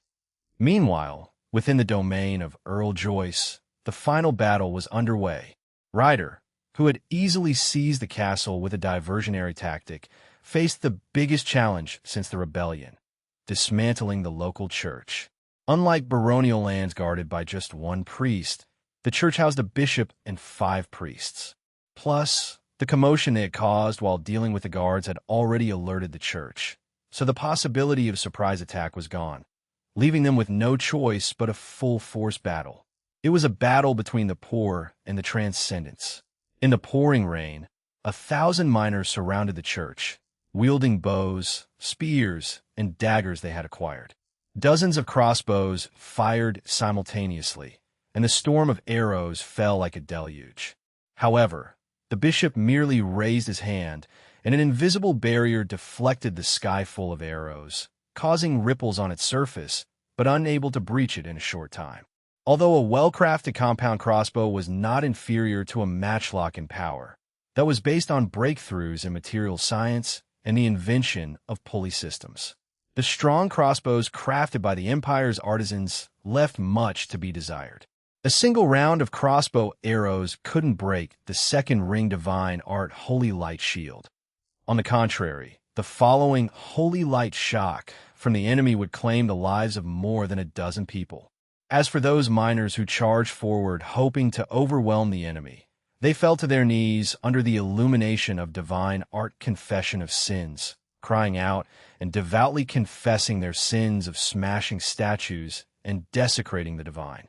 Such a terrifying scene caused the overwhelmingly larger number of miners to retreat in fear, not daring to step forward, only willing to retaliate with crossbows from a distance. The gap between the transcendents and the poor was clear to see. Ryder, witnessing the bishop deftly handling their siege within the church and then looking at the dozens of bodies on the ground, gripped his long knife tighter and tighter. He desperately wanted to join the fight with others, but he was acutely aware that it would be of no help at all. Exactly, which is why I told you. The real difficulty has only just begun. Lynn's voice rang in his ear. Ryder urgently asked, 2 methods. First, you wait until his power is completely drained. Lynn said offhandedly. Whether wizard or clergyman, casting spells inevitably consumes spiritual power. However, it seemed that within the church, the enemy could receive a certain boost. So even while protecting the other priests, their power did not deplete for a long time. Ryder rejected the first method without a second thought, knowing that with every moment they waited, more miners would die. Chapter 273, 260. Could it be that Ryder is the messenger of God? Chapter 273. Chapter 260. Could it be that Ryder is the messenger of God? Lynn said, Magic. Ryder paused, naturally very interested in the extremely magical and powerful magic. During this time, Lynn also occasionally crammed some novel knowledge into his brain, seemingly called physics, chemistry, and advanced mathematics, reportedly the essential basic courses to become a wizard. Whenever he had free time, Ryder would glance over these subjects roughly. This knowledge was incredibly addictive, from a motion of objects to the formation of everything. Perhaps this was how wizards viewed the world, where everything operated according to certain laws, and magic was a reproduction of these objective laws. Ryder asked, puzzled, I have a method that will allow you to become a spellcaster in a short period. Lynn stated bluntly. Ryder took a deep breath, ready to face anything, and then felt a sharp pain in his brain, as if someone was relentlessly stirring inside it with a pickaxe. Although Ryder was just an ordinary person who couldn't perform magic, his willpower was much stronger than an average person's after being tempered in the dream world, and the discomfort caused by forcibly breaking through his mental defenses was particularly evident. Even though Ryder had some innate talent for magic, enabling someone to acquire the ability to cast spells in a short time was not an easy task. The most critical factor was where the magic power would come from. Even a wizard apprentice couldn't perform many first-level spells, let alone Ryder, who wasn't even an apprentice. Lynn chose a clever method. He had already engraved the magic spells he mastered into the magic domain, creating numerous spell slots. This way, Ryder was able to connect deeply with the neural system and release magic. This was Lynn's attempt to explore the secrets of divine arts. After the decryption of the mental frequency reached 50%, Ryder suddenly felt like his brain was about to explode, his consciousness entering an incredibly mysterious realm, floating in a void space filled with countless gray runes. These runes were very complex, composed of lines that were indescribable in words. Ryder was astonished when the 2 runes at the very bottom suddenly lit up, and at the same time, corresponding information appeared in his mind, and Lynn's voice also echoed synchronously. Ryder was somewhat astonished. Lynn had mentioned that the bishop was a second-level clergyman. Could these 2 first-level spells really be enough to defeat him? Lynn said with a smile, the strength of magic sometimes cannot be simply determined by the number of levels. As Lynn's words fell, a clap of thunder suddenly sounded in the sky. Do you remember the physics knowledge I transmitted to you? Lynn said with a smile. The reason lightning travels through thousands of kilometers in the sky to strike the ground is that the accumulation of electrons in the clouds raises the potential difference between them and the ground. And when this potential difference reaches a certain level, it causes the molecules between the cloud and the ground to ionize, forming positive and negative charges that attract each other and result in a falling lightning strike.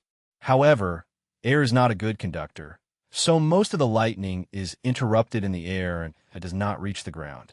The thunder summoning technique is based on this principle and manipulates the formation of lightning strikes by affecting the electric field on the ground. With Lin's explanation, Ryder quickly tried it out. The influence of a single spell on the electric field was very weak, but it was enough. After all, lightning always falls along the path of least resistance. The next moment, under Ryder's guidance, a fierce thunder exploded in everyone's ears, the sound produced by lightning breaking through the air. But the lightning was faster than the sound. A beam of white light instantly pierced through the clouds and plummeted straight down from the sky. However, this being Ryder's first attempt at casting the spell, it was slightly off and did not hit anyone. The falling lightning struck the ground and blasted a large hole in the solid bricks and stones.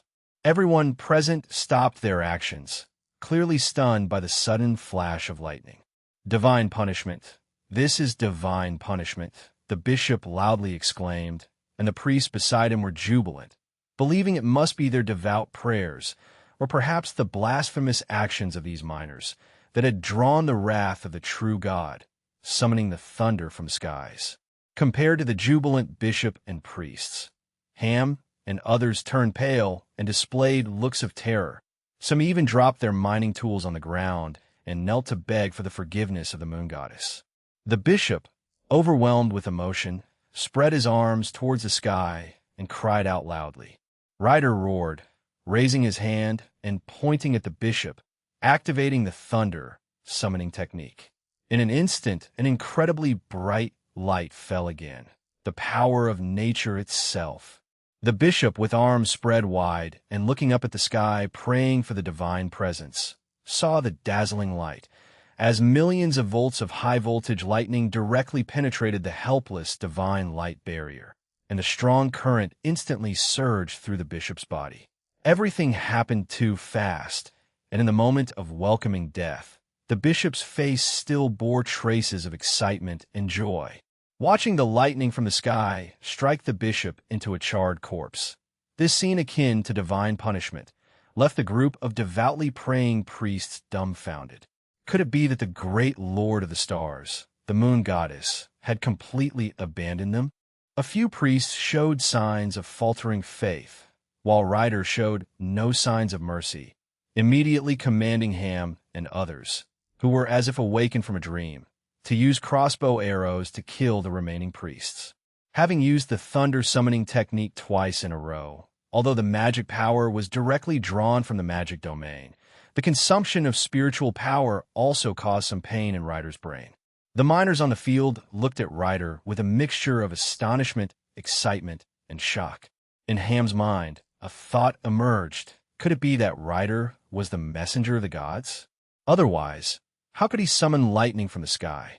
Chapter 274-261, Lin, the God of Miners. Chapter 274. Chapter 261, Lin, the God of Miners. Ham, take some men and search this church, and remember to destroy the statue of the moon goddess to prevent any mishaps, Ryder ordered through the stabbing pain in his brain. Then, without resting, he led the remaining men to clean up the battlefield, especially taking care to properly bury the corpses of the miners. The conquest of this church had cost them more than 40 lives, and Ryder couldn't help but sigh. Even though he had greatly valued these clerics, having brought all the crossbow arrows they captured, their strength still exceeded his expectations. Thankfully, it was all over now. By the time they finished dealing with the aftermath here, it was already evening, and Ham and a few others had also counted Earl Joyce's finances. Boxes of gold coins and treasures filled the entire treasury, dazzling to the eye. Ryder began his usual course of action, which was to gather all the town's poor and miners together and distribute Joyce's treasures and lands among them. Ham couldn't help but ask. Back when they were in Baron's territory, he felt it was unbelievable when he saw Ryder distribute the property, It was worth tens of thousands of imperial gold coins. Of course, according to what Mr. Lin said, these riches were all extorted from the poor by the Earl, and now I'm simply returning it to them, Ryder said seriously. That clearly wasn't realistic. Ryder knew, although they had seized the Earl's castle, with their band of scattered soldiers, they couldn't defend the castle, much less confront the regular army. They could only keep running, changing positions. Carrying these treasures would only slow them down. Why not pack some extra food and clothes instead? Ham watched, both admiring and regretful, as Ryder's trusted aides opened box after box filled with gold and silver, then distributed them to the miners and poor. Many people were too fearful to accept their generosity, even suspecting they might have an ulterior motive, but Ryder didn't mind. Trust always required a process. In the face of tangible benefits, the vast majority of miners and the poor chose to accept their generosity. Earl Joyce's wealth looked abundant, but a lot of it consisted of priceless items that couldn't be easily valued. After distribution, each person could only get about 30 silver coins, while the miners who had joined the battle received 1 gold coin as a reward for their brave deeds. Ryder's generosity was also the reason these people were emboldened to smash the statues of the moon goddess. After distributing the great Earl's gold and silver and bridging the relationship, Ryder took out his trump card, a grand bonfire banquet where everyone gathered to decry the past oppressive treatment by overseers and nobles. For instance, Baron York was greedy and miserly, building an incredibly lavish estate. Yet he would only begrudgingly give those risking their lives to mine in the pits a few pieces of black bread and hard-to-swallow barley porridge, making even a half-full stomach a luxury. Or an instance where a certain cruel official, drunk on wine, whipped someone publicly without any reason. The suffering was simply too great, with no end in sight, even after days and nights of recounting. Those nobles held themselves so high they never regarded the common folk as human beings, and the various harsh taxes imposed by the fief and the church were nearly crushing. Just to survive was already a luxury. At first, the poor within the territories of the earls only dared to listen from a distance, but they quickly grew more and more outraged until they started joining in, cursing and swearing. So many enraged peasants amassed that Ryder had no choice but to send out his trusted aides to maintain order, and he then ordered someone to bring up all sorts of delicacies stored in the earl's household. Many of the peasants and miners tasted delicious white bread for the first time, gnawed on a leg of lamb, or drank a bit of noble red wine, experiencing a taste of the luxurious life of nobility. A young miner couldn't help but ask during the bonfire banquet. For a moment, Ham and others also hurriedly looked over. The scene that unfolded within the church exceeded their comprehension, with lightning streaking down from the sky, nearly bursting their eardrums, and in an instant, turning the bishop they viewed as mighty and invincible into a charred corpse. In the minds of Ham and the others, only divine punishment could describe such a terrifying event. No, that was not divine punishment, but an application of the principles of electromagnetism, Ryder hurriedly began to explain. However, everyone present was overwhelmed, unable to grasp the concepts of the accumulation of electric charges or potential differences. The vast majority were convinced that Ryder must have received the favor of the true God. Some miners from Baron's territories even began to boast about how Ryder had led them to kill the detestable overseer, launched a night raid on Baron's land to kill York in his sleep, and then marched triumphantly, sending Earl Joyce fleeing so desperately that he didn't dare return to his castle. Amidst the flattery of the crowd, Ryder's cheeks flushed with a reddish tinge, and his face took on an air of youthful embarrassment. Many of these deeds were indeed his doing, but there were many other accomplishments that were not, especially when dealing with Joyce. Lacking experience in commanding an army, he often sought guidance from the mysterious wizard, and even the method to call everyone together to lament their woes was taught by that person. One of the miners shouted excitedly, since it was Ryder who told them that the so-called moon goddess was nothing but a false god, deceiving them with faith, no different from the frightful evil god and devil of legends. only more deeply hidden. Thus, Ryder must have been graced with an audience by the true God or received divine revelation in a dream to know all this. Hearing this, Ryder fell silent as well, because, to this day, he still hadn't figured out just who that mysterious and powerful wizard was, or why he had chosen him. He only knew that the wizard's vast knowledge was as boundless as the ocean, and that he could even bestow magic upon him. If not for the wizard claiming to be such, Ryder might have believed he had received a divine revelation like everyone else. However, in Ryder's eyes, Lynn, who knew everything and displayed all sorts of miraculous abilities, was no different from a deity, still a god willing to save them, these lowly mind slaves. Chapter 275, 262, and Scrupulous Ryder. Chapter 275. Chapter 262 and Scrupulous Ryder amidst a wave of curses at the nobility and cheers for Ryder. The miners from the Baron's territories and the poor from within the castle quickly became familiar with each other, reaching a point where no topics were off-limits. Clearly, the approach Lynn had advised was highly effective. It only took as long as one meal to dissolve most of the animosity from the peasants. Having had their fill of food and wine, Ryder turned down those impoverished commoners and slave miners who wished to join their group, liberating themselves, advising them to think it over carefully for a few more days before making a solemn decision. While expanding the army was indeed urgent, he was well aware that recruiting too many unqualified people would only make the army lax and bereft of fighting strength. You'll be leading the night watch tonight.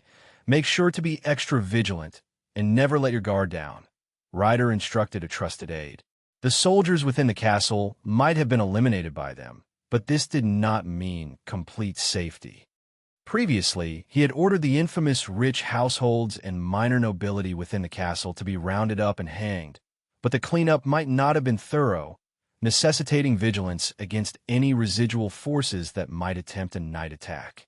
After arranging all matters, Ryder, who had been on high alert the entire time, finally allowed himself to relax a bit, just about to get some good sleep when Lynn's voice echoed in his mind. With no miners around, Ryder shed his disguise. Despite his youth, he often had to feign maturity to instill confidence in the others. It's just guidance after all. When it comes to practice, it's all on you, Lynn said with a smile, responding to Ryder's unexpectedly better performance than anticipated. Initially, Lynn had to handhold him through every aspect of leading the army and tactics. But now, in just over half a month, Ryder was able to make some arrangements on his own. Lynn continued gravely. Ryder's expression became instantly grave. The trouble caused by just one bishop was substantial, not to mention that several were coming this time. The thunder summoning technique was powerful, but it could only be used to its fullest during thunderstorms, allowing him to compete with the bishops capable of performing divine arts, and he couldn't use it many times. An army of over 10,000 regular troops could easily obliterate them. Consider that in the previous conflict with Joyce, who came to quell them, he brought only 1,000 men, and the entire garrison of Earl's territories amounted to around 2,000, most of whom were temporarily recruited peasant soldiers. Even so, they had to resort to deceit to win. This was the only way out. No, that won't be necessary. I have a way for you to defeat the Grand Duke. Lynn's voice rose again.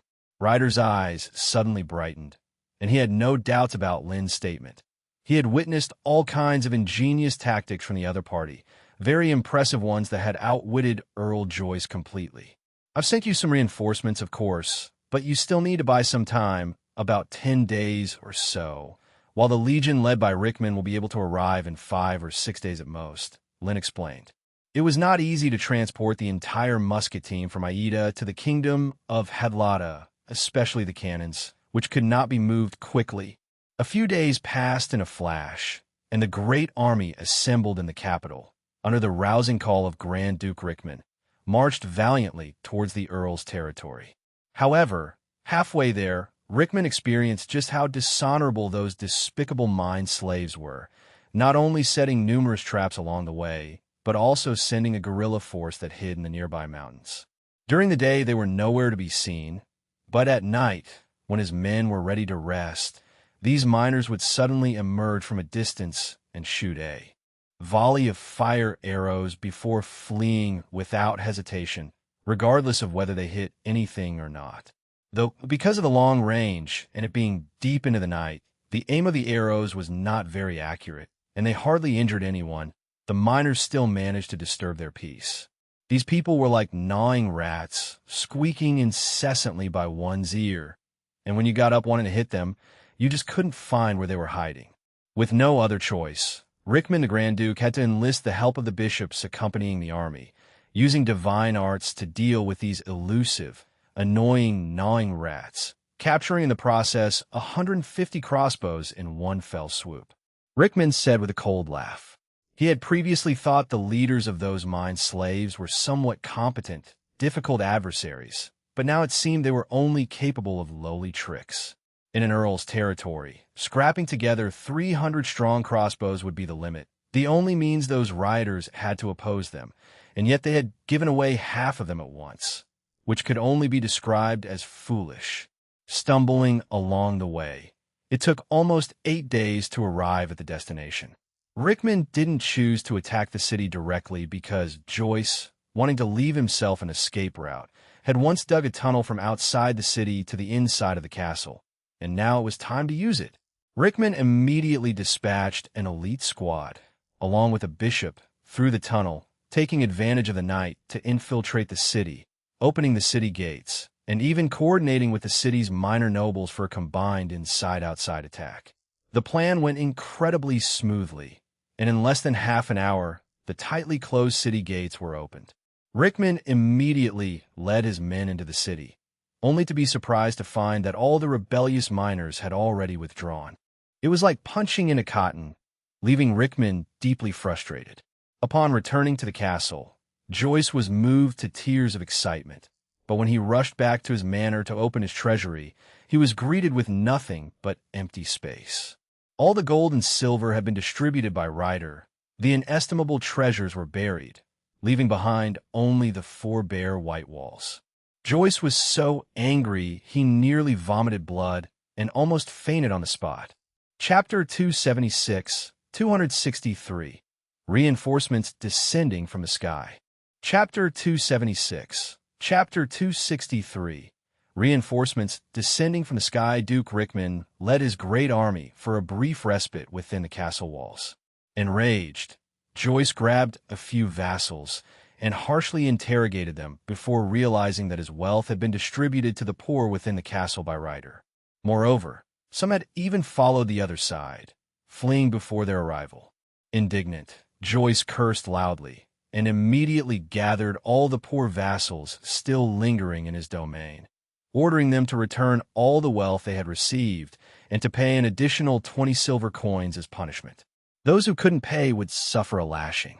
In the beginning, Joyce personally administered the punishment, whipping several vassals until their flesh was a bloody pulp. He finally caught his breath, satisfied, and then left the guards to carry out the task. Some of the poor who had not abandoned their fields and houses, or who had no faith in Ryder and had not heeded his command to evade temporarily, were filled with regret, and their resentment towards Joyce deepened. As for the nobles and rich merchants who had hidden in tunnels and secret rooms and avoided everything, they were overjoyed. They denounced Ryder's thievery vehemently, and even spontaneously assembled a private army of 500 men, placing Joyce in command to eliminate those damned miners and reclaim their stolen treasures.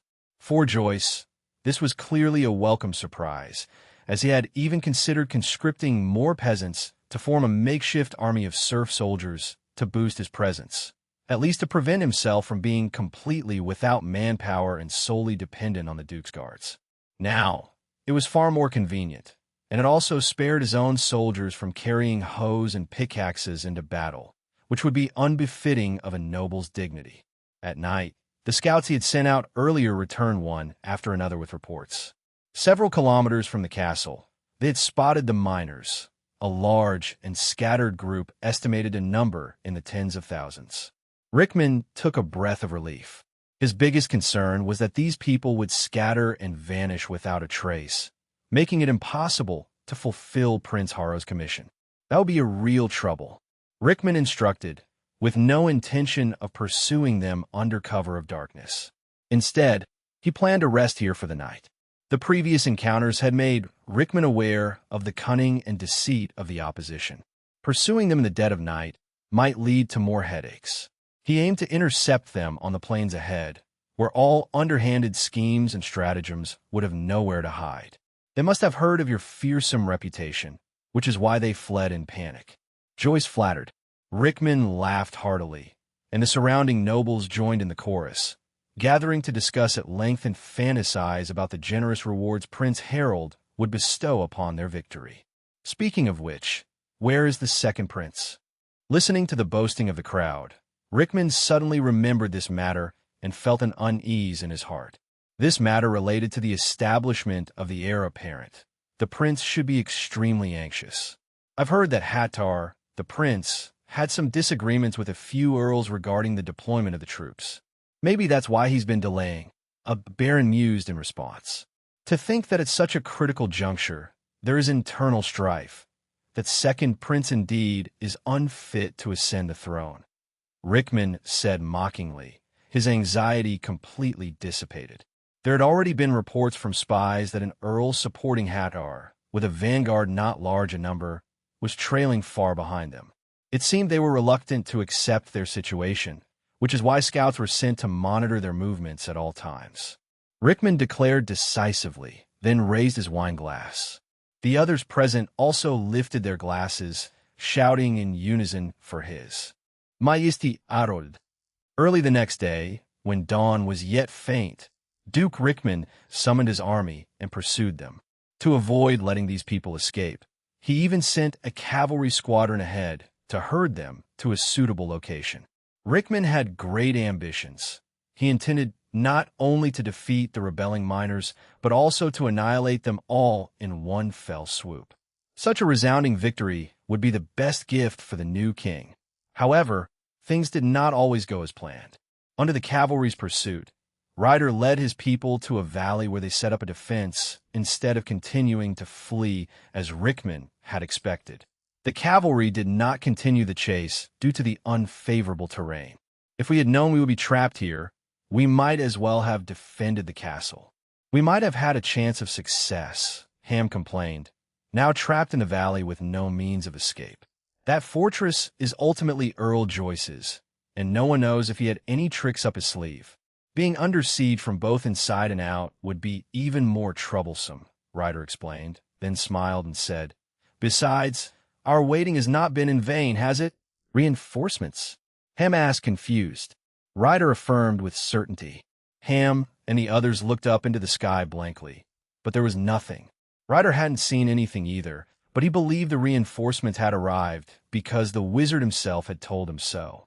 The next moment, the miners felt the ground shake violently beneath them, and then light surged within the empty valley, revealing a fleet of airships before everyone's eyes.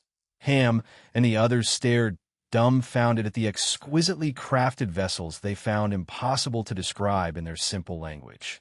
Each was more than 20 meters tall, and recalling Ryder's claim that the reinforcements came from above, someone immediately cried out, These must be the creations of the gods. To these miners, who had been driven to despair and had never witnessed magic, the airships that appeared suddenly in the valley seemed nothing short of divine intervention.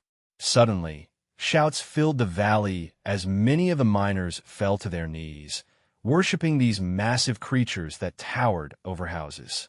Chapter 277, 264 Darren. My cannon is hungry and eager. Chapter 277, Chapter 264 Darren. My cannon is hungry and eager. The first to run down from the flying ship, Lydia saw a scene of several thousand people kneeling and bowing to her, which left her dumbfounded. After hearing the crowd's shouts clearly, Lydia's expression turned a bit peculiar. As it turned out, she was considered a messenger of God. Why didn't she know? Behind her, one by one, soldiers clad in fine leather armor, holding muskets, descended from the flying ship. After several months of special training, through fights and kills with magical beasts, These men had long lost the appearance of new recruits, each one radiating an aura of solemn lethality. Ryder wasn't as astounded as those miners, who thought it was a blessing from God, but the sight of dozens of flying ships suddenly appearing in the valley, unloading thousands of people, left him immensely shocked. Concerning the inaugural showcase of the musket troops, Lin valued it greatly, having pulled nearly all the workshop-manufactured flying ships here, including those previously promised to the council, totaling 70, all to transport the entire musket and cannon teams from Aegida to this location in one go. The terrifying transport capacity was thanks to the alchemists who had enhanced these flying ships with wind language and lightness magic, significantly increasing their carrying capabilities. This is why it took only 1 day from Aegida to the kingdom of Hadrada, while Lin had Ryder delay for 10 days, just waiting for these flying ships to be refitted. Besides, those responsible for producing the flying ships, including Philip, had also arrived. However, they were not here to assist, but to test the weapon's performance. Only on a real battlefield could the advantages and drawbacks of such new weapons be properly assessed. Darren, along with a group of halflings, had unloaded the new cannons and then impatiently inquired, "Where are our enemies?" Where? His large cannon was already starving for action. The direction from which the flying ships had come was the opposite of the Imperial armies, and they hadn't collided directly. There's a cavalry unit just outside the valley, about 1 or 2 kilometers from here. As for the large army led by the Duke, we haven't seen them yet, Ryder explained. Philip said earnestly and set down the cylindrical object he was holding, which was a telescope created using the principles of concave and convex lenses. They also enchanted the outermost lens with eaglewood technique, allowing it to see very far distances. Much more powerful than the alchemical spectacles invented by the Alchemy Association. Lin, the headmaster, even plans to make a larger one that can clearly see distant galaxies, an astronomical telescope. This time, Ryder and the others were the ones puzzled. Philip smiled and passed the telescope over. Ryder reached out and took it over, and after he was clear about how to use the device, he placed the cylindrical object in front of his eyes. In an instant, his vision seemed to traverse millions of meters, and he could even directly see the mottled patterns on the bark of a tree. This was the magical aspect of the combination of magic and technology, creating an effect greater than the sum of its parts. Ryder sighed inwardly. Having experienced numerous wars in the world of dreams, he of course understood how vital it was to be able to observe the movements of distant enemies at any time. After adjusting his emotions, Ryder began to search around. Soon, he located his target. In the far distance, buildings of various designs flew banners with family crests, and over 10,000 soldiers marched in formation, their long swords and crossbows at their waists glinting coldly under the sunlight. When more than 10,000 people march, they cover the land and sky, let alone these fully armed elite troops. In the kingdom of Hadlata, no noble could muster so many well-armored soldiers, but this punitive expedition had assembled. The private armies of over 20 nobles, each contributing several hundred to 1,000, forming this large army. Ryder, observing from afar, had a chill in his heart. Though they too had tens of thousands on their side, their positions were sparse, and even the weapons they held were not uniform. The imposing presence of the two sides could not be compared at all. They would probably disperse after just one encounter. Their only reliance was on this suddenly appeared reinforcement. Ryder gauged the musketeers before him, particularly fixating on the strange long sticks they held, pondering whether these items were even less useful than their hoes for hitting something. Moreover, with only 3,500 men, whether they could stand against the kingdom's regular army was still an unknown. By comparison, Ryder was more concerned about the 70 massive objects in the valley. Perhaps these were Wizard Lord's trump card. Philip asked, "It's a bit far, best within a kilometer's range for better accuracy," Darren mused in response. Although Dean Lin had asked them to make cannons that could shoot 2 to 3 kilometers, this idea remained just a blueprint to this date. If that's the case, then it's not too late to wait for them to attack, just to prevent them from escaping. Philip nodded and then instructed the wizard apprentices to start adjusting the cannons. Meanwhile, the others also sprung into action. Lydia and her group returned to the airship, activated the polarization magic, and ascended into the sky. The musketeers quickly loaded their lead bullets, ensuring they could fire the first shot immediately in combat. On the other side, Duke Rickman led his vast army to the outside of the valley. After receiving reports from the cavalry, he scoffed and shook his head. Hiding in the valley, although they could rely on the terrain for defense, they also effectively trapped themselves with no route for retreat. It was simply a death wish.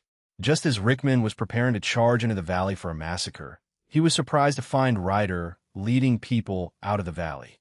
Miners in ragged clothing, holding long knives, broad axes, hoes, and mining picks, formed a reluctant line.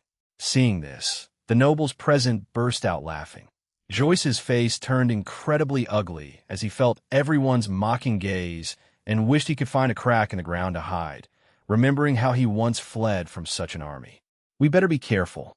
If they dare to come out under such unfavorable conditions, they must have something to rely on, Archbishop Node suddenly cautioned. Before setting out with the army, His Eminence the Archbishop had warned him that the rebellion of the southern miners of the kingdom was very suspicious and might involve wizards. Chapter 278, 265. This is the power of technology from another world. Chapter 278, Chapter 265. This is the power of technology from another world. Nord carefully warned, but it didn't garner much attention.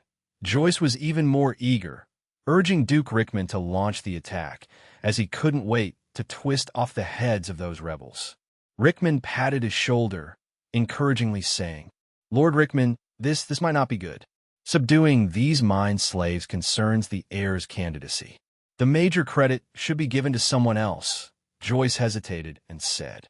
His forces only consisted of a few hundred men borrowed from others. If they were pushed too far forward and surrounded by the enemy, these men would not risk their lives to shield him. "If you're too cowardly, then step aside, Joyce." A young earl mocked him. "Johnson." Joyce was both angry and furious, but before he could finish, that earl turned to Duke Rickman, volunteering to fight, willing to personally lead the cavalry battalion to crush these rebels. "Good," Rickman said solemnly. Confidently, Johnson thumped his chest, promising that cavalry had extreme suppression power over infantry, especially since his opponents were just a bunch of peasants with hoes and mining picks. A single cluster charge, and what followed would be a slaughter. The rest of the nobles watched Johnson with faces full of envy and jealousy. Previously, they didn't want to risk too many of their trusted aides, so they didn't compete for the lead responsibility, but they didn't expect Duke Rickman to be so generous as to let Johnson command the entire cavalry battalion. It was obvious, after this battle, the one who gained the major credit, Johnson, would surely gain the new king's praise and reward. Rickman turned his head toward the priests clad in white robes, speaking very politely. Nord nodded, and along with a group of priests and bishops, placed their hands on their chests, making a strange prayer gesture, chanting in a tune floating like a song. "Great Lord of the stars, moon goddess, creator of all things in the world, we here pray for your mercy to bestow upon your humble servants endless courage and strength." Loud hymns then resounded across the wilderness, dazzling white light shining on each person present, filling every noble and soldier with vitality. The fatigue from their long marches vanished in an instant. This was a fourth-level divine art, divine gift, hymn of courage. Compared to the first-level divine art, fear removal, its range had increased 1,000-fold, needing 7 bishops as conduits and dozens of priests collaboratively casting to barely manage. In just 2 or 3 minutes, it covered tens of thousands of people in the Lord's divine light. Nord's resounding voice echoed on the battlefield. 15,000 soldiers, each one shouting praises to the Lord as if invigorated with a surge of adrenaline. Johnson led the charge, at the forefront with 2,000 cavalry charging towards the crowd of mine slaves. Rickman, The Duke also led the remaining legions in a swift advance, forming a semi-encirclement, determined to annihilate all the blasphemers right here. The trembling of the earth under the horses' hooves struck like chilling war drums, hammering at the hearts of Ham and others. Gazing at the elite cavalry bathed in a surge of white light, Ham couldn't help but swallow his saliva. Had it not been for the scene of divine soldiers descending earlier, which gave them a bit of confidence, he would never have had the courage to stand here. Behind them, in the valley, ferocious cannons were neatly arranged. Due to the limited carrying capacity of the airship, only 50 cannons were brought over this time. And those responsible for operating these cannons were none other than the apprentices from Yaida Academy. Alok, Pierce, Johnny, and others were quickly calculating the wind speed, distance, and constructing mathematical models in their minds, drawing parabolas. All this sounded very complicated, but for the computing power of the apprentices, it was only a matter of a few seconds. Johnny, after calculating mentally, was the first to light the fuse, followed by Alok and others who also completed their calculations. Alok shouted loudly, but those present couldn't hear him anymore, as the intense roaring of the guns directly overshadowed the tremor brought by the galloping horses. It was the simultaneous firing of the cannons. It was a mighty force from another world's technology. Gigantic cannonballs whistled towards them, and the violent sound of the artillery was so loud that even Duke Rickman, hundreds of meters away, could hear it clearly. Next to him, Nord's expression instantly became very grave, obviously mistaking the simultaneous firing of the cannons for some powerful magic, but he quickly reassured him. "Do not worry too much, Duke Rickman. I had already considered this. The four-ring divine art I cast just now has a strong magic-breaking effect. Under the Lord's divine light, those strange witchcraft will not be much effective." Rickman's anxious expression immediately relaxed a bit, just as he was about to loudly praise the divine grace. A continuous barrage of artillery pounded down from the sky. Not far in front of them, a cavalryman charging forward was unfortunately struck directly by a cannonball, turning him instantly into fragments. The shock wave and the dust thrown up overturned the surrounding cavalrymen, with splashing blood and mud directly staining Rickman's exquisite garments. Scenes of carnage were unfolding in every corner of the battlefield. Rickman was stunned for a moment, then turned his iron-faced gaze towards Priest Nord. "Is this what you call magic breaking and divine protection?" At this moment, Nord was also stunned. He could clearly see that the divine art meant to block magic had not worked at all. Could it be that the followers of the evil god had developed witchcraft that could evade divine protection? Nord's face also turned a bit grim, but he still declared decisively, "It seems these followers of the evil god are more formidable than I imagined. It's not like there's an entire army of wizards hidden behind the valley, wildly bombarding us, right? This is the interior of the kingdom. It's absolutely impossible for so many powerful wizards to sneak in." Chapter 279, 266, The War Song of Blood and Fire with a Roar of Cannons. Chapter 279, Chapter 266, The War Song of Blood and Fire with the Roar of Cannons. At this moment on the battlefield, interwoven with blood and fire, 2,000 fully armed cavalry troops were galloping, but they faced a continuous barrage of artillery fire. Almost every second, numerous shells, sometimes a dozen or more, were landing beside them, or even overhead. Countless cavalrymen fell from their horses. The psychological pressure brought on by this was immensely huge. If it were not for the divine art's song of courage, bestowing them with extraordinary mental endurance, the entire cavalry squadron would have likely crumbled and scattered under the rounds of artillery bombardment. Even if the men could bear it, the horses beneath them could not. Nevertheless, the incoming artillery fire was still eroding their courage bit by bit. Though the power of the fourth ring divine arts was terrifying, once dispersed among 15,000 men, it was reduced to the level of first or second ring divine arts on each individual.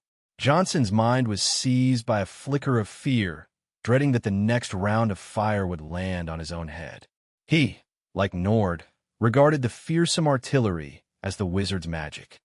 Johnson yelled loudly. Fear aside, he understood that once the cavalry began a mass charge, they could not stop rashly. All they could do was to charge at the highest speed and break through them in one go. Such powerful magic also caused severe friendly fire. Only by charging into the throngs of mind slaves would they be the safest. The knights around him let out rousing roars, though their voices trembled slightly. Just then, the mind slaves facing them suddenly scattered to both sides, and Johnson's pupils constricted, for what was revealed behind them were thousands of musketeers in exquisite armor, holding matchlock guns. Stepping, raising guns, pulling the trigger, the actions of thousands were uniform, not a single unnecessary move, as this was what they had trained the most over several months. As for the onrushing cavalry, no one was scared or hesitant, for how could this compare to the terrifying hordes of undead and formidable beasts? The next moment, dense gunfire rang out. The charging cavalry brigade, like hitting an unyielding wall head-on, saw over 200 cavalrymen fall instantly. Their refined armor provided little protection, easily penetrated by the high-speed lead bullets. The horses neighed in agony, and the gruesome wailing started, as the fallen cavalrymen in the front row caused even more casualties. Johnson, who was leading the charge, was unsurprisingly among the first to be hit by the musket fire, but a divine barrier swirling around him saved his life. This was a blessing he'd earned from his bravery in a previous campaign, and it was the very reason he dared to lead from the front. But this barrier, which could protect against crossbow arrows, was now showing cracks. Yet Johnson paid it no mind. His only thought was to charge through, especially upon seeing the enemies, who were holding strange long sticks, not continuing to fire. Johnson already foresaw the glimmer of victory. Clearly, such a powerful weapon could not be used continuously. However, the slight joy lasted merely a few seconds. He then saw the front row of musketeers pass their weapons to the back row and took up new ones in their hands.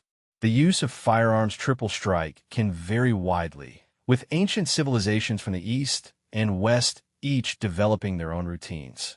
These can be generally classified into the Japanese style of the front line firing and the back line reloading, and the Ming and European style, in which the three lines rotate firing duties. Both methods have their own advantages, suitable for different battlefields. This time, with no need to retreat nor to maneuver, the musketeers used the former method. Under the relentless cycling of flintlock guns, a continuous hail of bullets poured forth.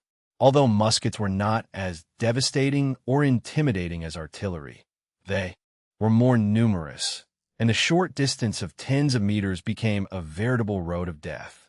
Every volley brought down hundreds of cavalry. The amulet on Johnson's chest had shattered during the second volley, and although he was lucky to dodge the third, he was hit in the abdomen by the fourth. Fortunately, his armor was of special quality and blocked most of the damage. Johnson almost got knocked off his horse by the force of the impact, but managed to steady himself.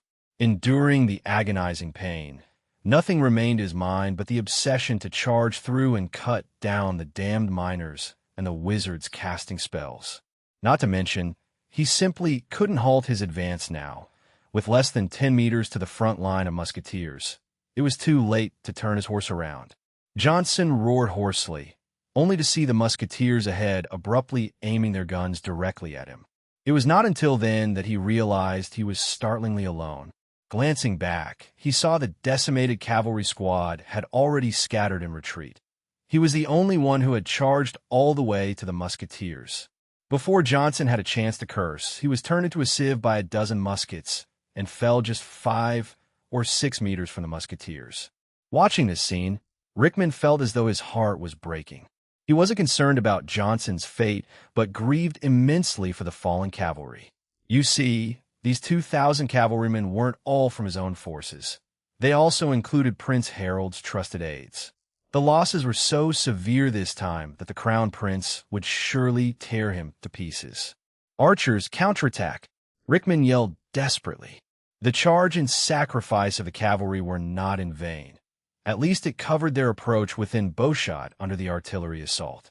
However, seeing the plight of the cavalry squad, the army of tens of thousands had already devolved into chaos, and several nobles, sensing the dire situation, prepared to flee with their men. On the field, the priests were casting divine arts feverishly to soothe and prevent the complete disintegration of the forces. Only Rickman's trusted aides faithfully followed orders. They had just released a volley of arrows when artillery shells began raining down on them. Rickman hastily changed his mind, fearing being targeted by the artillery. It seems we have overestimated them. These people are nothing but loose sand. Meanwhile, Lynn appeared before them all. But then again, it was to be expected, as this legion had been hastily cobbled together from the personal guards of dozens of nobles. It would have been miraculous if they could be easily commanded and controlled. Fighting when the wind was at their backs was one thing.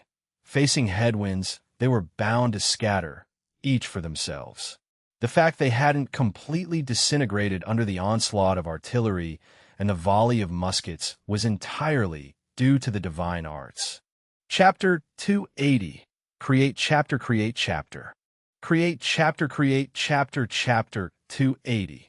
Chapter 267 Nord. The great Lord will use purgatory fire to burn everything. The sudden change of the scene left Ryder, Ham, and others dumbfounded. They could not see the cannons firing in unison in the valley, only hearing the continuous booming of artillery. However, they could clearly see every move of the musketeers. These people merely held something resembling a long stick in front of them, pressed a small trigger, and a burst of flame followed by a loud explosion erupted, causing the fierce cavalrymen to fall off their horses one by one. "Lord Lynn, what exactly is this weapon?" Ryder asked curiously. Lynn replied with a smile. Ryder paused, his expression puzzled. Lynn nodded. Ham, who was eavesdropping nearby, had a very strange expression, thinking that this mysterious gentleman must be joking. How could such a terrifying weapon be related to throwing stones? Philip and others also had a mixed expression of laughter and helplessness, yet they could not refute Lynn's words, for he was not wrong. The principle of a musket was indeed to use the impact force generated by fire and explosions to hurl projectiles. Lynn asked earnestly, straightening his expression. "The number of our musketeers is still too few. If those cavalrymen hadn't retreated, they might indeed have charged through," Orlando said thoughtfully.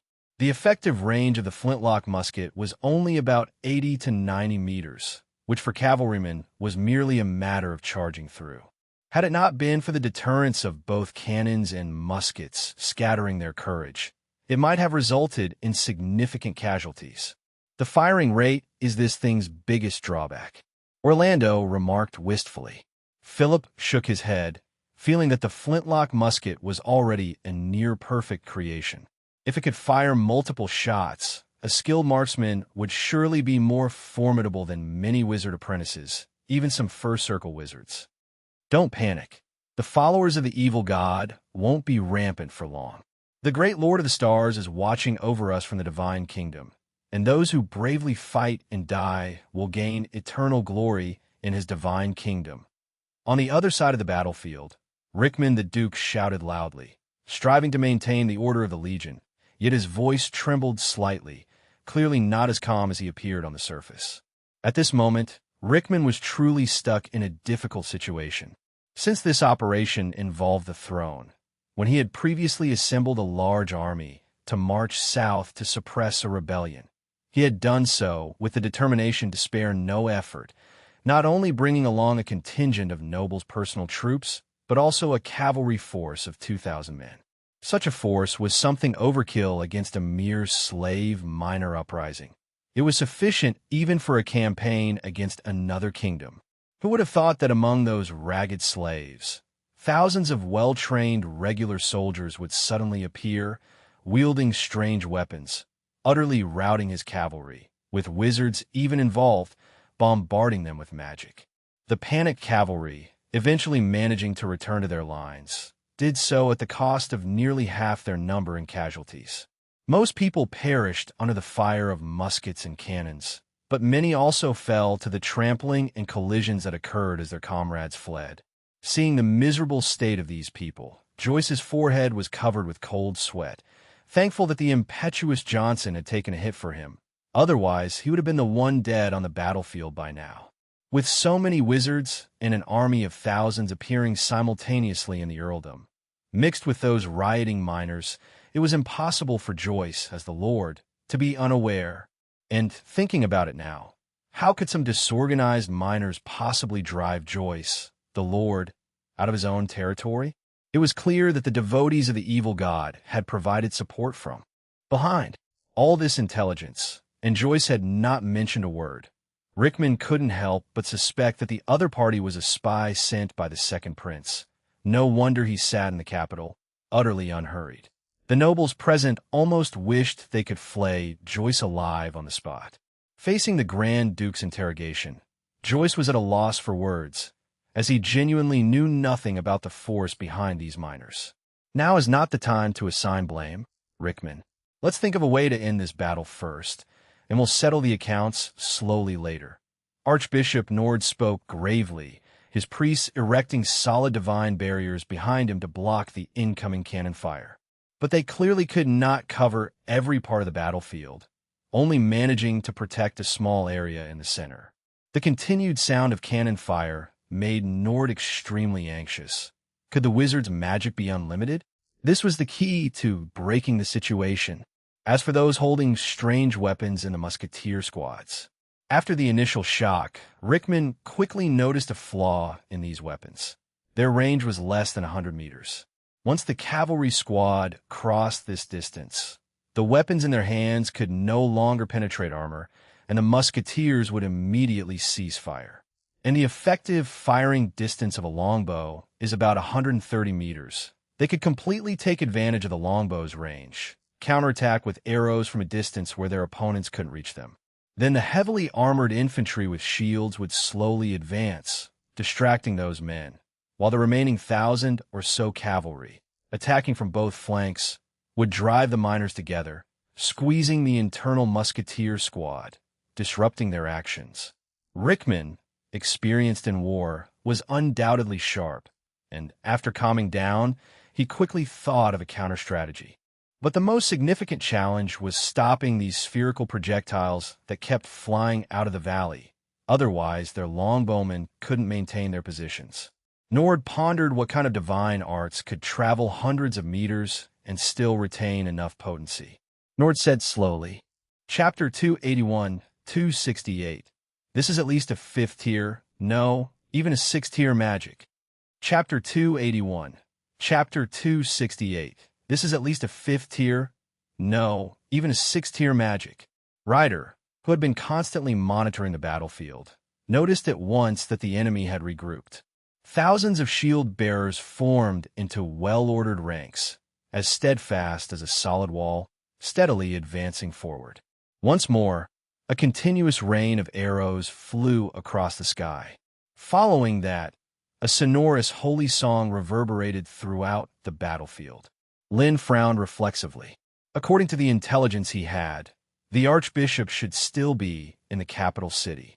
The bishops that came with the army were just a few ordinary ones, along with a whole group of priests. But it seemed they weren't easy to deal with either, as the strong divine art that had just enveloped the whole battlefield showed signs of their capability. Lin guessed that it must be some kind of divine art capable of enhancing combat will. Otherwise, the cavalry's horses would have scattered in fright the moment cannon fire boomed and all the muskets fired simultaneously. However, deploying an even more powerful force was obviously not easy, given the holy song had lasted for over half a minute. Lin said gravely, as high-level magic and divine arts could entirely dictate the outcome of a localized war. Besides the 3,000 well-trained musketeers, the rest were just refugees. A direct assault could likely cause them to disperse en masse, consequently affecting the musketeers' performance. Philip inquired. No, let them keep their aim on those longbowmen. Lin shook his head. There was a limited number of cannons, and those longbowmen were among the few forces that posed a threat to the musketeers. Orlando asked, surprised. It's also a good chance to test its power, Lin nodded, then conjured a fireball in his right hand and sent it up into the sky. Meanwhile, hundreds of meters above, 70 airships hovered over the battlefield. On the largest lead airship, Lydia was leaning over the edge of the cockpit, observing the combat below through binoculars. Watching the charging cavalry squad fall row by row much like mown wheat, she couldn't help but pout. A group of halflings asked eagerly. These alchemical telescopes were still a novelty, and since there was only one equipped per airship, they had to wait for Lydia's report on the battle. "These guys are too weak, scared out of their wits," Lydia complained. This meant the new contraption they had prepared might not get a chance to be used. Darren rolled his eyes. Having personally experienced the power of cannons, he knew anyone would be terrified facing such a weapon. Suddenly, a burst of flame shot into the sky, interrupting their conversation and exploding into a magnificent spark behind the airship. Lydia's expression immediately turned ecstatic. That was the signal Lin and the crew had agreed upon for action. Lydia hopped off her seat and ran to the pilot's position, pulling the joystick. The ferocious cannon at the front of the airship swiveled towards the enemy's position. Darren and the others brought over a cannonball the size of a human head, jammed it into the magazine, and quickly it slid down the chute into the barrel. Lydia shouted loudly, slamming her palm onto the button. 70 flying ships shook violently almost simultaneously, accompanied by bursts of flashes, as huge artillery shells were fired and exploded in mid-air. Countless specks of light appeared in the sky, flickering with white fireworks cascading down. On the other side, Duke Rickman was directing his troops to exert pressure on the enemy to prevent them from concentrating all their firepower on this side. The continuous sound of artillery fire rose again, and Rickman's heart suddenly seized, but he breathed a sigh of relief when he saw the dark cannonballs flying towards the rows of crossbowmen, as he had anticipated. However, at this moment, a trusted aide beside him shouted in panic. Rickman and others looked up at the sky in unison, and as expected, specks of light were falling from the sky, chanting and praying for the great Lord to descend purgatory fire. Nord and others were excited. Could it be that the divine fury had finally arrived? But they seemed not to have received a response from God just moments ago. Nord was wondering when he soon realized something was wrong, because these flames were actually flying towards them. Joyce shouted in terror, awakening everyone present. A solid barrier appeared above their heads, which was the divine protection that Nord and others had cast before they began chanting their spells.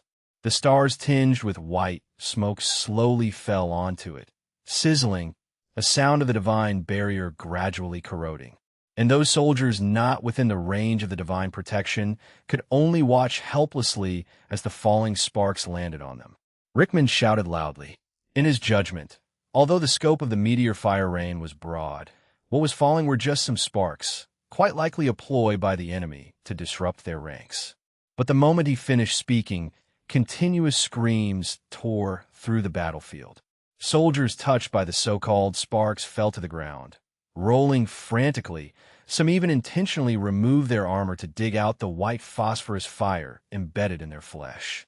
An onslaught from volley fire covered nearly half the battlefield. Whether it was the advancing shield soldiers or the crossbowmen preparing to shoot, none were spared from the strike. More meteor fire rain fell from the sky. The dense white smoke, the pungent smell, and the soldiers running, rolling, attempting to extinguish the white phosphorus fire painted a vision of hell's pathway. This horrifying scene nearly made Rickman fall from his warhorse. Even the loud, sacred hymns had ceased, as Nord and others looked in horror at the nightmarish scene before them. Their previously cast divine protection corroded with gaping holes, and the meteor fire rain followed these holes down. Such a terrifying range, such a formidable power. This must be at least a level 5 magic. No, it might even be level 6. An archbishop shouted frantically. Although they could barely execute a level 4 divine arts together, they stood no chance against a real grand wizard. If you know someone who'd love this story, send them this video. Sharing is honestly the biggest help you can give a small channel like this.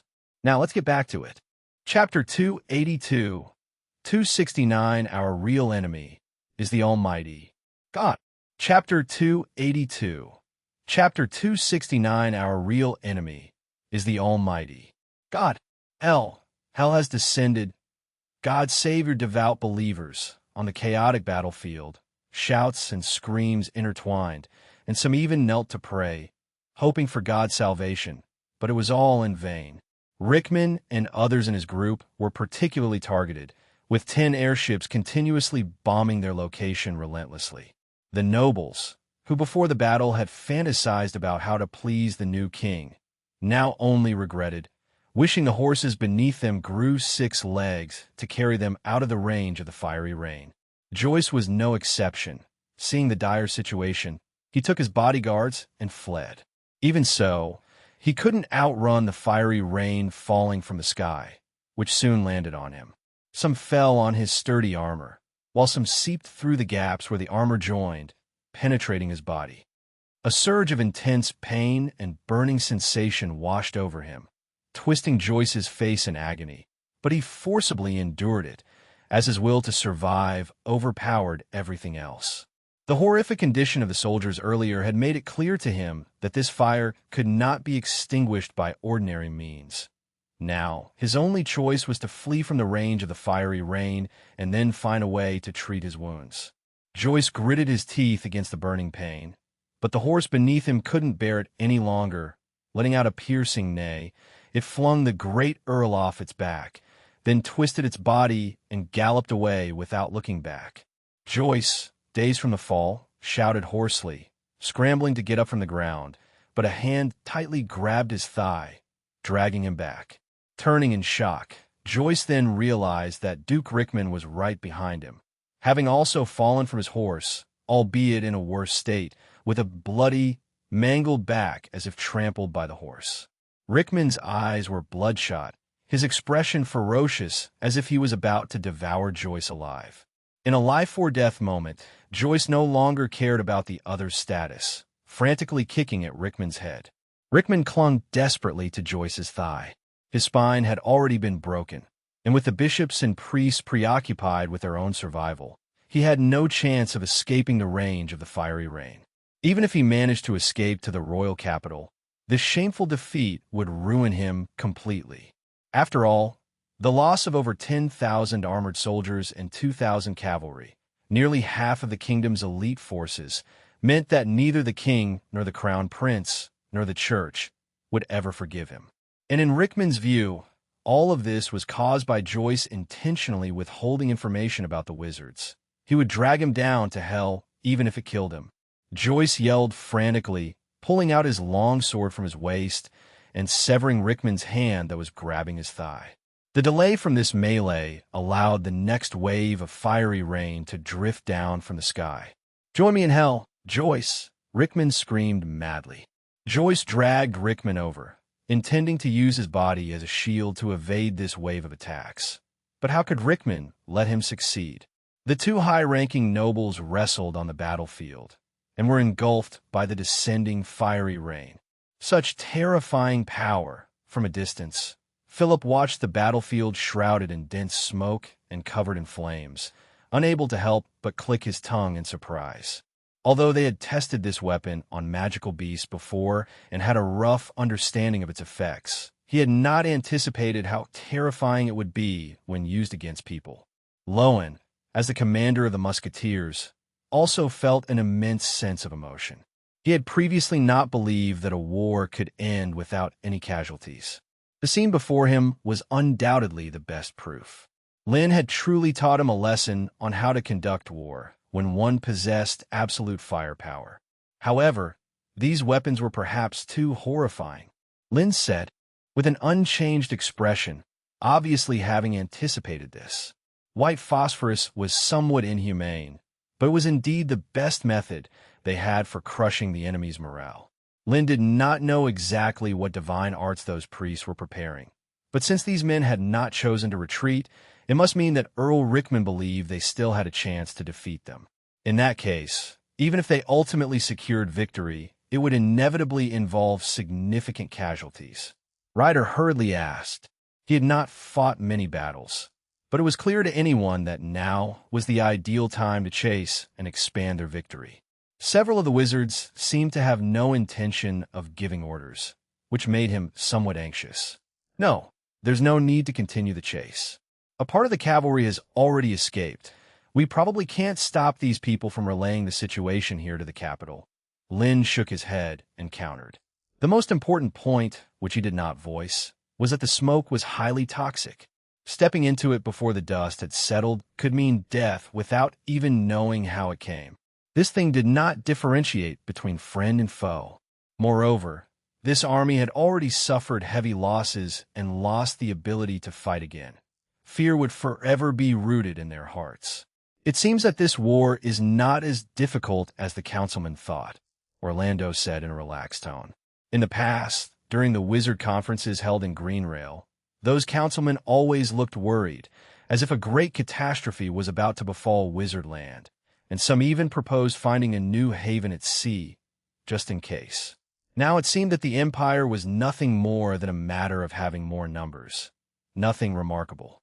If they equipped all the over 20,000 new troops within Wizardland, these men would just be chickens and dogs. This victory would surely greatly boost morale. Don't be too careless. This time we merely caught the opponent off guard, but the battles to come will likely not be so easy, Lin cautioned. More importantly, their real adversary was not these soldiers armed with swords, spears, and crossbows, but that supreme being, God. Chapter 283, 270, The Great Defeat That Shook the Capital. Chapter 283, Chapter 270, The Great Defeat That Shook the Capital. Lord Guard, are we simply to follow the command of the second prince like this? Duke Rickman has already set out to suppress those rebellious miners. I estimate it won't be long before they triumph. In a wilderness a few kilometers from the battlefield, a knight, seeing his own lord's casual pace, couldn't help but ask. To quell those rioting miners was an easy feat. Were they really content to just hand it over? What can we do when we only have so few men? Earl Guard sighed helplessly. The second prince only granted him 1,500 men. With so few, nothing substantial could be done. He didn't even dare to get too close to the battlefield, for fear that the Duke might suddenly turn his guns on them, annihilate their 1,000 men, and then pin it on the miners. Don't think it's impossible. When it comes to the struggle for the throne, if there's a chance to eliminate rivals, the opposition will not hesitate. Guard sighed long and hard, utterly puzzled by what exactly the prince was trying to accomplish, even giving him a bizarre mission before leaving the royal capital. Suddenly, everyone present simultaneously felt the ground shake violently, followed immediately by the booming sound of artillery fire from afar, audible even across several kilometers. Guard was surprised, but then considered it was probably the archbishops employing some powerful divine arts. It seemed the victory would be decided soon. Just as Guard had thought, a dense, dark mass of people appeared on the horizon of the distant wilderness. Could these be the defeated miners? Thinking so, Guard drew his long sword, and the knights and guards by his side also gripped their weapons tightly, faces filled with excitement. Unexpectedly, Duke Rickman, with so many elite troops, hadn't managed to completely wipe out those miners. But this was a good opportunity for them. To return with a few miners' heads would make this trip worthwhile and give them something to report back. Wait, that seems to be the Duke's army. A sharp-eyed guard suddenly noticed something amiss. Guard paused, and only then realized that among the fleeing crowd, some were still in armor bearing the kingdom's insignia. These could not possibly be miners. Moreover, the one leading at the forefront he recognized well. It was none other than Marquis Saren of the kingdom. Just over 10 days ago, Saren had led his personal troops to follow Duke Rickman in military campaign, his spirits high. Yet now, this noble lord of the kingdom was completely devoid of his former nobility, his face covered in blood, his clothes in tatters, utterly disheveled. An utterly shocked guard hurried forward to stop him and asked, Fire rain everywhere. The army has collapsed. Earl Johnson is dead. Duke Rickman too. It's the wizard. It's related to the wizard, this riot of the miners. Seeing Guard, Saren looked as if he had seen a savior, his face deathly pale as he spoke. He had seen Duke Rickman being thrown from his horse, and it was likely he was now more dead than alive.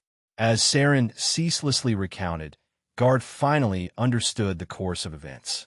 A terrifyingly powerful wizard had appeared on the battlefield and unleashed an immensely powerful magic, leading to the Legion's rout. To defeat a Legion single-handedly, Guard couldn't help but gasp at the sheer terror of such power. "Quick! Those demons could catch up to us at any moment. Escort me back to the capital immediately." Saren clutched Guard's arm desperately as he spoke. "Don't be in such a hurry, Lord Saren. What about Archbishop Nord?" Guard pulled his arm away from Saren's grasp and asked again. Saren shook his head in terror. It seemed they had been targeted by the wizard, as a rain of fire had relentlessly pursued them. An archbishop had his head struck by a huge cannonball from nowhere, splattering brain matter, and died on the spot, so their only chance was to scatter and flee. Guard's eyes twinkled as he spoke with a touch of regret. "I'm sorry, Lord Saren, but I'm afraid I can't take you to the capital." However, upon hearing this, Saren's face drastically changed, but Guard had already swung his sword, striking Saren's head, and blood sprayed out instantly. Saren's body slumped down limply, and he fell off his horse, his face still showing a look of disbelief. Earl Guard raised his blood-stained blade and pointed towards the soldiers behind Saren, shouting loudly. The soldiers who had come with Guard to scout were his and Prince Hatter's personal troops, who would execute even the most outrageous commands without hesitation. After a brief hesitation, a massacre began. The soldiers who had fled with Saren never expected that, having just escaped from that hellish battlefield, they would be betrayed by their own once again. Moreover, in their haste to escape, they had already cast aside their cumbersome weapons. They had no capacity to resist, and fleeing was futile. No matter how fast they ran, they couldn't outpace the speed of arrows and crossbows. Guard wielded his long sword, reaping the lives of soldier after soldier. This was a secret order from Prince Hattar to leave as many men here as possible, weakening the forces of the church and those under Prince Harold. Previously, Guard had thought all this a mere pipe dream. How could those mere mind slaves ever stand against the kingdom's regular army, let alone cause any significant trouble? Now the reality was proving to him that this was not just a ripple, but a mountainous tsunami. After the quadruple slaughter through cannons, rifles, fire rain, and Guard's assault, the 15,000 elite troops led by Rickman to subdue the mind slaves were decimated, leaving only about 20 cavalrymen frantically escorting Archbishop Nord as they scurried back to the capital. Meanwhile, the news of the great defeat spread rapidly throughout the entire capital. Chapter 284, 271 Panic of the Kingdom and the Nobles. Chapter 284. Chapter 271 Panic of the Kingdom and the Nobles had Lada. Inside the royal palace, a routine meeting was being held to discuss this year's tax issues. King Basil was promptly informed by an attendant that Archbishop Nord was waiting outside the hall with matters of utmost urgency to discuss. Before King Basil could respond, Harold spoke with a chuckle. "It seems the outcome of the war has been decided. Where is Duke Cryman? Hasn't he returned with the others?" As he spoke, Harold turned his head proudly to look at his younger brother Hattar, expecting to see a face full of impotent rage, but was unexpectedly met with Hattar's smile, which seemed to congratulate him on becoming the next king. The attendant kept his head down and did not reply to Harold's questions.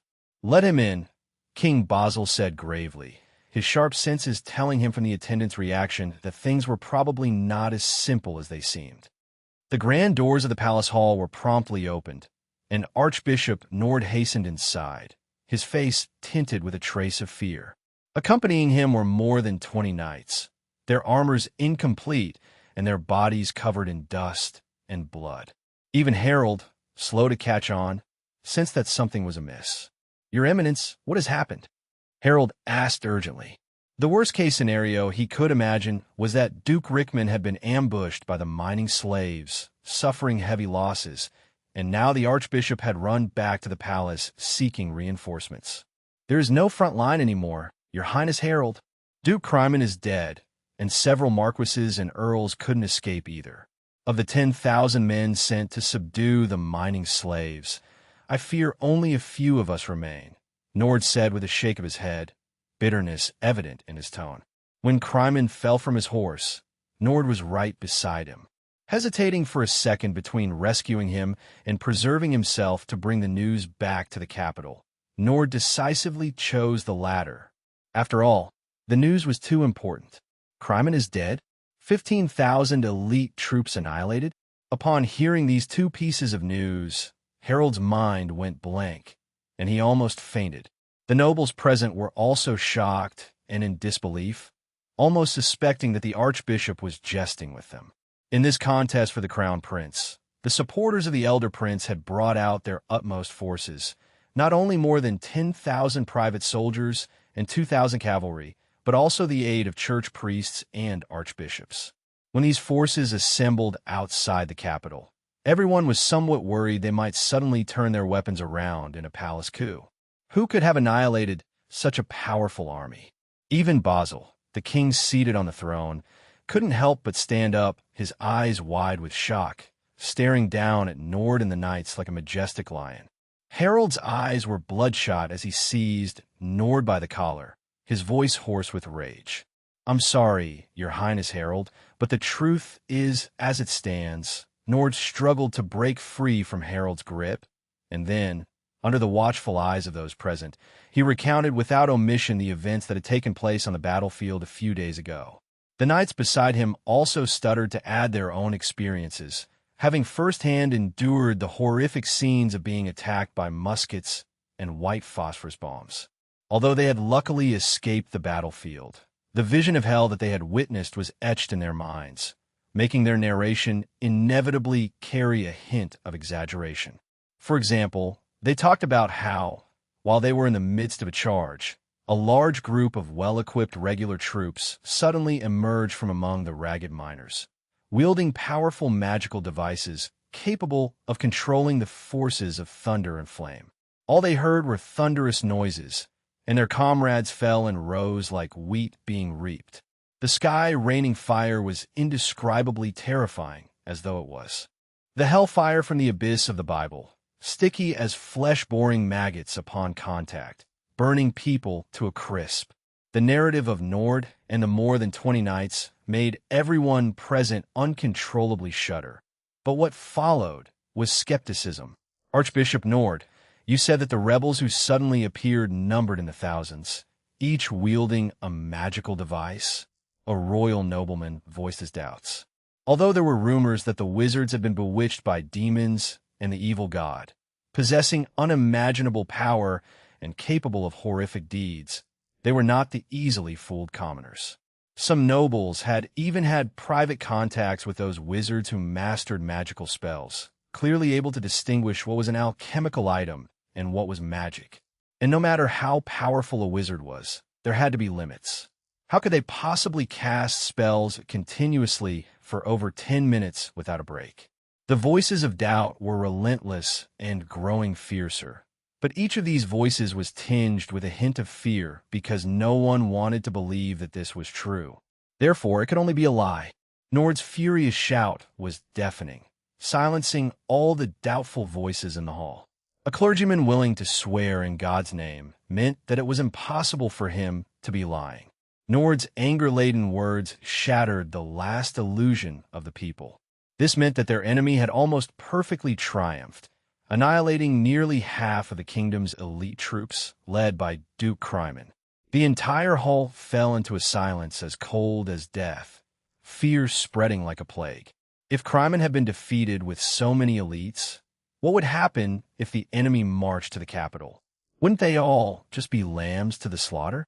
Harold looked as if he had been struck by bereavement, standing stiffly in the hall. His personal guards and supporters had nearly all died or had been injured in the war, and he understood that he was finished. King Basil's face turned ashen, his body staggered, and he fell back into his throne, making people wonder if he would pass out the next moment. The attendants on either side wanted to step forward to support him, but Basil stopped them with a wave of his hand. He propped himself up with a trembling body and asked Nord with a shaky voice, "What about Archbishop Amlok?" Chapter 285, 272. Do you dare to swear in front of the great Lord? Chapter 285, Chapter 272. Do you dare to swear in front of the great Lord? I've already instructed someone to notify His Eminence, the Archbishop. In response to King Basil's question, Nord spoke in a grave tone, and with him, 2 priests had also managed to escape back. Due to the exceedingly urgent situation, they split into 2 groups so that they could report the news at the earliest opportunity and discuss solutions together with both the church and the kingdom. Nord went on to say, because of the terrifying barrage of fire that engulfed the battlefield at the end, it may have been the 5th circle magic meteor fire rain, but having never seen it himself, he could not be completely sure. The assembled nobles had plunged into complete panic and fear, some even suggesting to request the Empire's aid since their combined strength was far from sufficient to quell this rebellion. Amid the rising clamor, King Basil was hesitant. Although the kingdom of Hadar was a vassal state of the empire, it still maintained a high degree of autonomy due to historical reasons. Once he decided to seek help from the empire, they would surely seize the opportunity to station troops within the kingdom. If that happened, all his lifelong efforts to consolidate royal power would have been in vain. Just as reluctant to have the empire's interference was Hattar. After all, the fate of these miners was directly linked to the crown prince's position. Though his competitor Harold's forces were greatly diminished, the principle was very important. With this in mind, Hattar quickly stood up and declared loudly, Duke Cryman was merely caught unawares this time, and due to his mediocre abilities lost the kingdom's elite forces. Hattar declared confidently. Hattar's statement surprised everyone in the Great Hall. Nord and the knights had already made it very clear. Duke Cryman hadn't fallen into a trap, but rather had been decisively defeated by the rebel forces. All 15,000 men were wiped out. Not even the Duke himself managed to escape. This indicated that the enemy was far more terrifying than they had imagined. It was like a pit of fire, and now Hattar was eager to jump right into it. A few of the more astute quickly caught on. When they had discussed subjugating these miners half a month ago, Hattar had been dragging his feet with no action, and now he was strangely eager, which was obviously abnormal. A court minister suddenly asked with a cold voice. Harold also quickly caught on, remembering the mocking glance Nord had given him upon entering the room. A chill surged from the soles of his feet to his heart, but even more so, rage. Harold roared in anger, and then turned to look at King Basil on the throne. Hattar's expression remained unchanged as he spoke with a mocking tone. Stop your groundless daydreaming and suspicions, Harold. The matter of subduing the mine slaves, which concerns the position of the crown prince, you seem not to be in a hurry before, Harold retorted coldly and bluntly. I'm not as impatient as you are, Harold.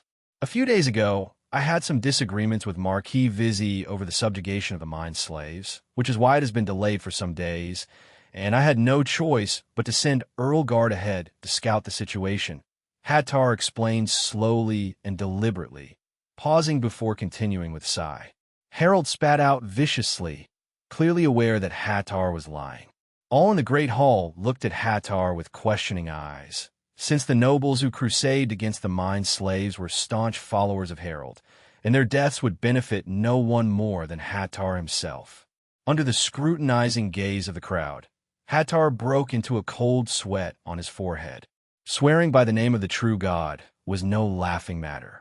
But he was even more aware that once the truth was exposed, what awaited him would be the harshest trial from King Basil and the church. Hattar forced himself to sound calm. Like every one of you, I only heard about the mine slaves from Earl Joyce half a month ago. Hattar's voice was very firm, without the slightest tremor, since he was not lying. Half a month earlier he had known nothing about it, as it was all planned by Master Anthony. I will discuss this matter with Sir Amlok before making a decision. King Basil spoke with a much colder tone, then announced the meeting adjourned, promptly leaving the palace with a few attendants and Bishop Nord to head to the church. Hattar remained in place, confused. He could not understand why his father would reject his proposal. Was there someone more suitable than him? What made Hattar even more anxious was the fact that King Basil's attitude had become particularly estranged, leaving him puzzled. When Rickman was swaggering outside the capital with his troops, Hattar had heard from a bribed attendant that Basil, in a fit of rage, had smashed his favorite vase. Hattar understood his father's reaction well. His brother had not only garnered the support of nearly half the kingdom's nobility, but also had the backing of the church, a force potentially more powerful than the kingdom itself. While the kingdom had suffered no small losses in this battle, it wasn't entirely a bad thing, as it at least eliminated some of the kingdom's unstable elements. But now, Basil's reaction was utterly baffling to Hattar. There was someone who might be able to answer his questions. Chapter 286, 273, Let's storm into the palace and seize his throne. Chapter 286, Chapter 273, Let's storm into the palace and seize his throne. After the routine meeting at the palace came to an end, Hattar didn't tarry at all and rushed back to the manor. He summoned Anthony and recounted the events of the meeting without delay, then expressed his confusion. "Master Anthony, what on earth is going on?" After hearing Hattar's account, Anthony pondered for a bit and quickly formed a hypothesis.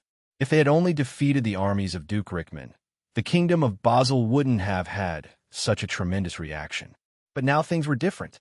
The slaughter of the tens of thousands of troops and dozens of nobles headed to the Earl's domain not only severely affected the internal balance of power within the kingdom, but the strength they demonstrated naturally instilled fear in His Majesty the King.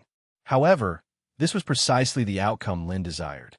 Without flexing their muscles, how could those fickle nobles believe that they were capable of contending with the powerful church? "It seems my earlier estimations were somewhat incorrect. Your dear father is probably not preparing to place you on the throne, but merely using you and me as pawns to balance the powers of the clergy," Anthony said with a shake of his head and a sigh. He had underestimated the king of Basil, who had been at the helm of the kingdom for decades. Anthony initially thought that the other party was dissatisfied with the church's excessive interference in secular affairs, hence the determination to seat Hattar, who had anti-clergy tendencies, on the throne. But given His Majesty's current reaction, it wasn't as simple as he had believed. Basil simply wanted to use their strength to weaken the church's influence, thereby strengthening royal power without any real intention of breaking with the church. Under Anthony's explanation and analysis, Hattar's pupils constricted, and he felt a chill